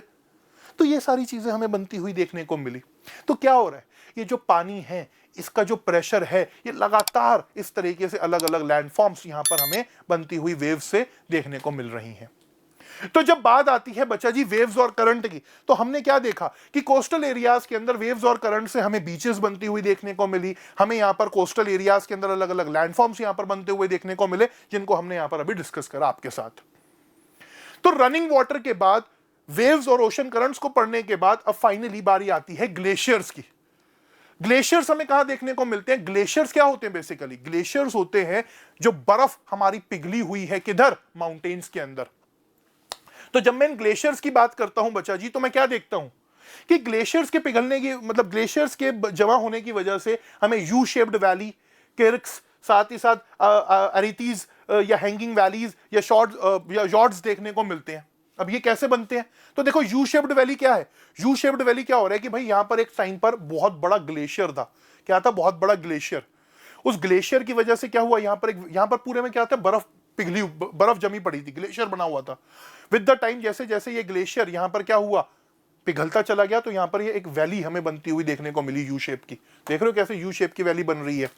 फिर क्या है, हमें यहां पर ये सिर्फ किर्क बोल दो आप इसको, किर्क हमें बनती हुई देखने को मिली, यानी कि एक तरीके से बॉल जैसा हमें डिप्रेशन बनता हुआ देखने को मिला। यहां पर एक बहुत बड़ा सा ग्लेशियर था, उसने बॉल बना दिया कि भैया लो सूप पी लो इसके अंदर आकर के मस्त। तो ये अक्सर क्या है, हिली एरियाज के अंदर, पहाड़ों के बीच में हमें बनता हुआ देखने को मिलता है। कई जगहों पर क्या हुआ, हमें अरितीज बनते हुए देखने को मिले, यानी कि क्या हुआ, एक ग्लेशियर इधर था, एक ग्लेशियर इधर था, बीच में एक स्टीप पहाड़ हमें बनता हुआ देखने को मिला। कई जगहों पर हमें हैंगिंग वैलीज इस तरीके से देखने को मिली, जहां पर क्या हुआ कि भाई जो हमारा ग्लेशियर था वो पिघलता हुआ नीचे आया, जिस वजह से प्रेशर बनने से इस तरीके की वैलीज हमें बनती हुई देखने को मिली। कई जगहों पर क्या हुआ कि दो पहाड़ों को काट करके बीच में ग्लेशियर था, बट अब वो पिघल गया, तो यहां पर इस तरीके से हमें यहां पर उसके बीच में फिर सी का पानी आ गया, तो हमें यहां पर फॉर्ट्स बनते हुए देखने को मिले। ये आपको काफी ज्यादा कनाडा वाले रीजन के अंदर देखने को मिलेंगे। तो ये सारे अलग अलग ग्लेशियर से हमें लैंडफॉर्म्स बनते हुए देखने को मिले। यू शेप्ड वैलीज हो गई हो, यहां पर लोग क्या है, ट्रैकिंग वगैरह करने बहुत ज्यादा जाते हैं। फिर उसके बाद किर्क्स हो गए हो, किर्क्स की जब मैं बात करता हूं तो यहां पर भी हमें फ्रेश वाटर का एक बहुत ज्यादा स्टोरेज देखने को मिलता है। उसके बाद जब मैं बात करता हूं रितीज की, तो क्या है, इस तरीके से एक मतलब बहुत ज्यादा स्टीप हमें यहाँ पर जो है शार्प रिजेस वाली वैलीज बनती हुई देखने को मिलती है, इधर भी घाटी, इधर भी घाटी, बीच में पहाड़। उसके बाद जब मैं बात करता हूँ हैंगिंग वैलीज की, तो हैंगिंग वैलीज को जिस तरीके से हमें देखने को मिलती हैं जब स्मॉल ग्लेशियर्स पिघल करके बड़े ग्लेशियर्स के साथ मिल जाते हैं। देन उसके बाद जब मैं फॉर्ट्स की बात करता हूँ, तो यहाँ पर मैं क्या देखता हूँ कि एक बहुत बड़ा ग्लेशियर हुआ करता था, अब वो ग्लेशियर पिघल गया, जिस वजह से क्या हुआ, सी का पानी बीच में आ गया उस एरिया के। तो ये सर यहाँ पर क्या है कि बहुत ज्यादा फिशिंग हो गई हो, बोटिंग हो गई हो, ये सारी चीजें हमें होती हुई देखने को मिलती हैं। कनाडा के अंदर बहुत ज्यादा आपको ये स्ट्रक्चर्स या ये लैंडफॉर्म्स बनते हुए देखने को मिलेंगे। तो इस तरीके से हमारी जो एक्सोजेनिक फोर्सेस हैं, जो आउटसाइड फोर्सेस हैं, चाहे रनिंग वाटर हो गया हो, चाहे वेव्स हो गए हो, करंट्स हो गए हो, या फिर ग्लेशियर्स ही क्यों ना हो गए हो, ये अर्थ स्ट्रक्चर के अंदर अलग अलग चेंजेस, अलग अलग लैंडफॉर्म्स बनाने का काम यहां पर कर रहे हैं। इसी के साथ जब मैं बात करता हूं यहां पर ग्लेशियर्स की, तो ग्लेशियर्स के साथ हमें मोरेन्स बनते हुए भी देखने को मिलते हैं। आप कहोगे कि भैया ये क्या होती हैं, इसको क्या हो गया? तो देखो समझो, अब जैसे मान करके चलो ग्लेशियर कहां बनते हैं भाई? पहाड़ पे। तो क्या हुआ कि जब ग्लेशियर है, यानी कि जब बर्फ पिघल करके आई, तो बर्फ के पिघलने से क्या हुआ, बर्फ के पिघलने से क्या हुआ कि यहां पर जो पहाड़ था वो टूटा। तो पहाड़ का जितना भी मलबा था, पहाड़ का जितना भी यहां पर रेसिड्यू था, पहाड़ का यहां पर जितना भी मलबा था, वो जब इकट्ठा हुआ एक जगह पर आकर के, वो क्या बना, मोरेन कहलाया। यानी कि जब ग्लेशियर, यानी कि जब आइस पिघल करके आती है और उस आइस के पिघलने से, प्रेशर से जब पहाड़ टूटता है, उसका यहां पर एक इरोजन हमें होता हुआ, डिपोजिशन हमें यहां पर होता हुआ देखने को मिलता है, तो उसको हम क्या कहते हैं, मोरेन कहते हैं। यानी कि पहाड़ का जितना भी मलबा है, जब वो आकर के डिपॉजिट होता है, तो उसको क्या कहा जाता है, मोरेन कहा जाता है। तो जब मोरेन्स की बात आती है बच्चा जी, तो ये कैसे बन रहे हैं? Land forms created by the deposition of rocks, soil and debris left behind the melting glacier. यानी कि जब ग्लेशियर, यानी कि जब बर्फ पिघल करके आती है और वो अपने साथ पत्थरों को तोड़ती है, प्रेशर से सॉइल को लेकर के आती है, और फिर फाइनली आकर के जब ये मलबा इकट्ठा होता है, तो इस मलबा के इकट्ठे होने से क्या होता है, मोरेन्स हमें बनते हुए देखने को मिलते हैं। मोरेन्स अलग अलग तरीके के, अलग अलग शेप के, अलग अलग नाम के हमें देखने को मिलते हैं। जैसे कि लेटरल मोरेन, जो क्या है, जो ग्लेशियर के एक तरह के साइड्स यहां पर बनते हुए आपको देखने को मिल रहे हैं। टर्मिनल मोरेन, जो इस तरीके से यहां पर आपको मतलब आप मान करके चलो ग्लेशियर के फ्रंट पे आपको बनता हुआ देखने को मिल रहा है। मीडियल मोरेन जो ग्लेशियर के बीच में यहां पर बन जाता है। तो इस तरीके से अलग अलग तरीके के मोरेन्स हमें बनते हुए देखने को मिलते हैं। ये मोरेन्स जो हैं ये बहुत ज्यादा फर्टाइल होते हैं, यहां पर एग्रीकल्चर भी हो सकता है, ये नेचुरल डैम का काम भी करते हैं, कई जगहों पर ये फ्रेश वाटर का सोर्स भी बन जाते हैं। क्योंकि क्या हुआ भाई, जब यहां पर इस तरीके से बर्फ पिघली, बर्फ ने क्या करा, जितने भी रॉक्स थे, जितने भी यहां पर सॉइल थी, उसको डिपॉजिट कर दिया। तो क्या है, लेटरल मोरेन्स में साइड्स में डिपॉजिट हो गए ग्लेशियर के, टर्मिनल मोरेन में ग्लेशियर के एकदम फ्रंट में और एंड पॉइंट पर आकर के डिपॉजिट हो गए, मीडियल मोरेन में बीच में डिपॉजिट हो गए। तो इस तरीके से अलग अलग मोरेन्स हमें यहां पर काम करते हुए देखने को मिलते हैं। तो यहां पर ग्लेशियर से हमें क्या है, अलग अलग तरीके के लैंडफॉर्म और मोरेन्स बनते हुए देखने को मिल रहे हैं, इरोजन हो रहा है और डिपोजिशन हमें यहां पर होता हुआ देखने को मिल रहा है। इसके बाद जब मैं आगे चलता हूं बच्चा जी, तो मैं यहां पर पढ़ता हूं विंड इरोजन के बारे में।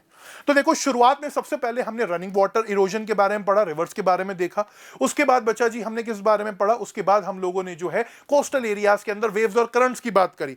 आगे चल करके आपने और मैंने किसके बारे में पढ़ा, हमने ग्लेशियर्स के बारे में पढ़ा, और फाइनली विंड। विंड इरोजन की जब मैं बात करता हूं तो बहुत आसान है, यानी कि जब हवा चलती है और एक जगह से दूसरी जगह पर सामान को लेकर के, पत्थरों को लेकर के या सॉइल को लेकर के मूव करती है, तो उसे विंड इरोजन कहते हैं। विंड इरोजन से हमें क्या देखने को मिलता है, अलग अलग तरीके के लैंडफॉर्म्स यहां भी देखने को मिलते हैं। जब इस तरीके से आप देखो बीच में चट्टानें सी बन जाती हैं, तो इन्हें क्या कहते हैं, यार्डंग्स कहते हैं। जब हम देखते हैं कि भैया पत्थर क्या हुआ, एक बहुत बड़ा सा पत्थर था, लगातार हवा चलने की वजह से क्या हुआ, पत्थर के अंदर चमक आ गई, शाइन आ गई, तो इसको हम वेंटिफैक्ट्स कहते हैं। यानी कि रॉक्स जो है यहां पर पॉलिश हो गए। एक बहुत बड़ी सी चट्टान थी, उसके ऊपर क्या हुआ, हवा चली, हवा के अंदर क्या थी, सैंड थी, सैंड के रगड़ने से हवा के साथ क्या हुआ, इसको ये यहां पर जो एक पॉलिशिंग इसके अंदर हमें आती हुई देखने को मिली। कई जगहों पर क्या इस तरीके का गड्ढा हमें बनता हुआ, ब्लो आउट हमें होता हुआ देखने को मिल जाता है, तो इसको क्या कहते हैं, डिफ्लेशन हॉलोज यहां पर इसको बोलते हैं।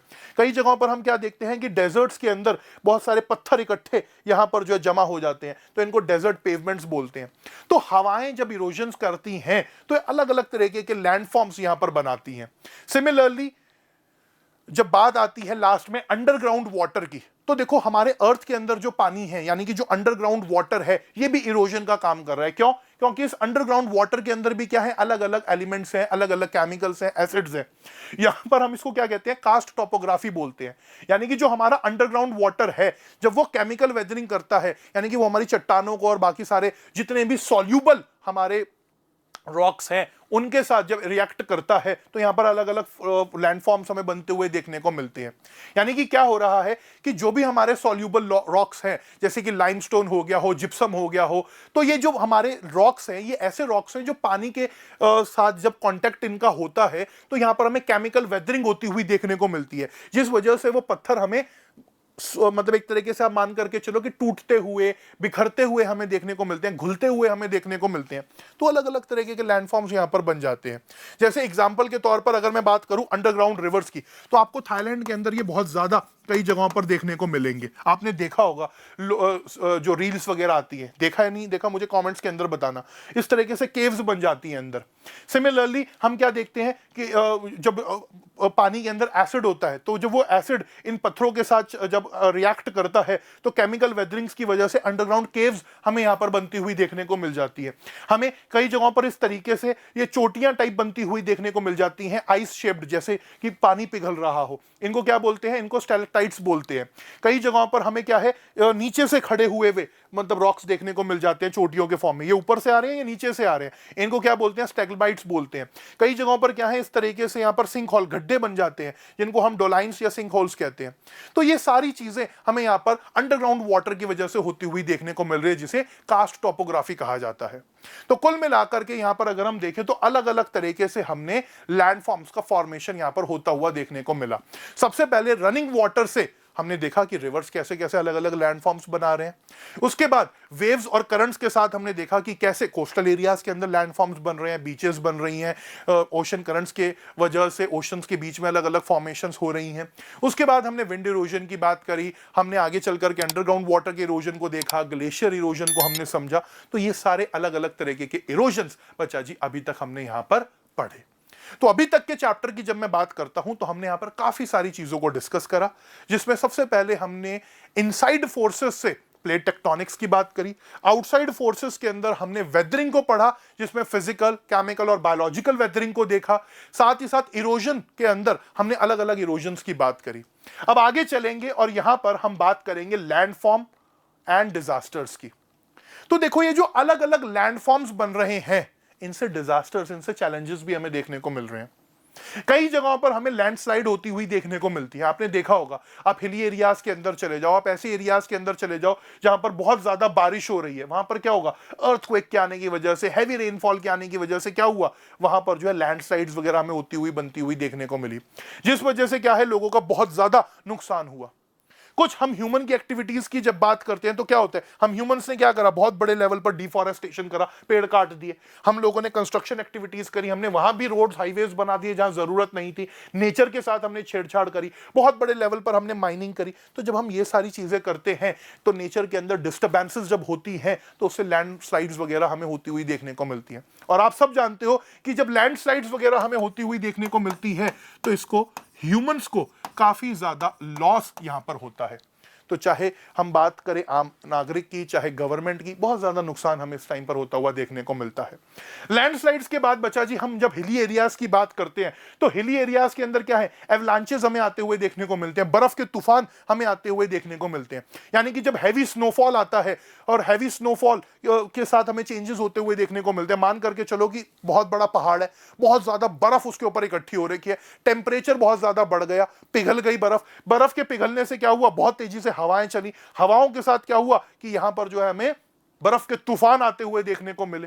तो ये जो हमारे ऊपर वाले ग्लेशियर्स वगैरह हैं, सियाचिन ग्लेशियर है, वहां पर ये बड़ी सारी प्रॉब्लम्स हमें देखने को मिलती हैं। एवलांचेस आपने देखा होगा, इस तरीके से बर्फ के तूफान आते हुए हमें देखने को मिलते हैं। लोग इसके अंदर, कई ज्यादा लोगों को नुकसान होता है।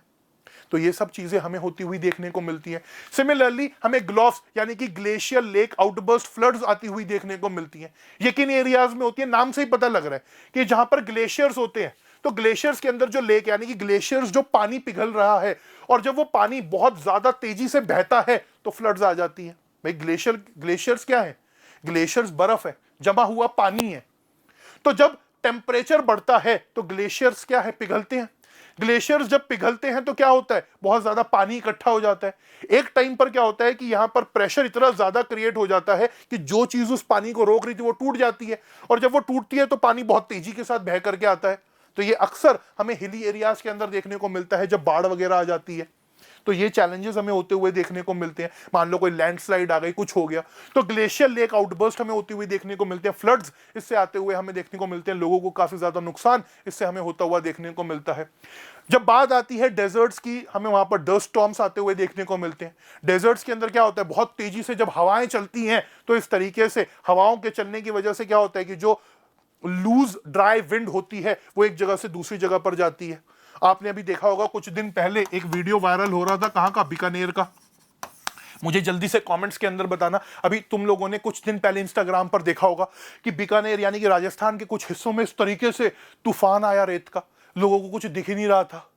तो ये क्यों हो रहा है, ये क्या है, ये डस्ट स्टॉर्म्स हमें आते हुए देखने को मिल रहे हैं।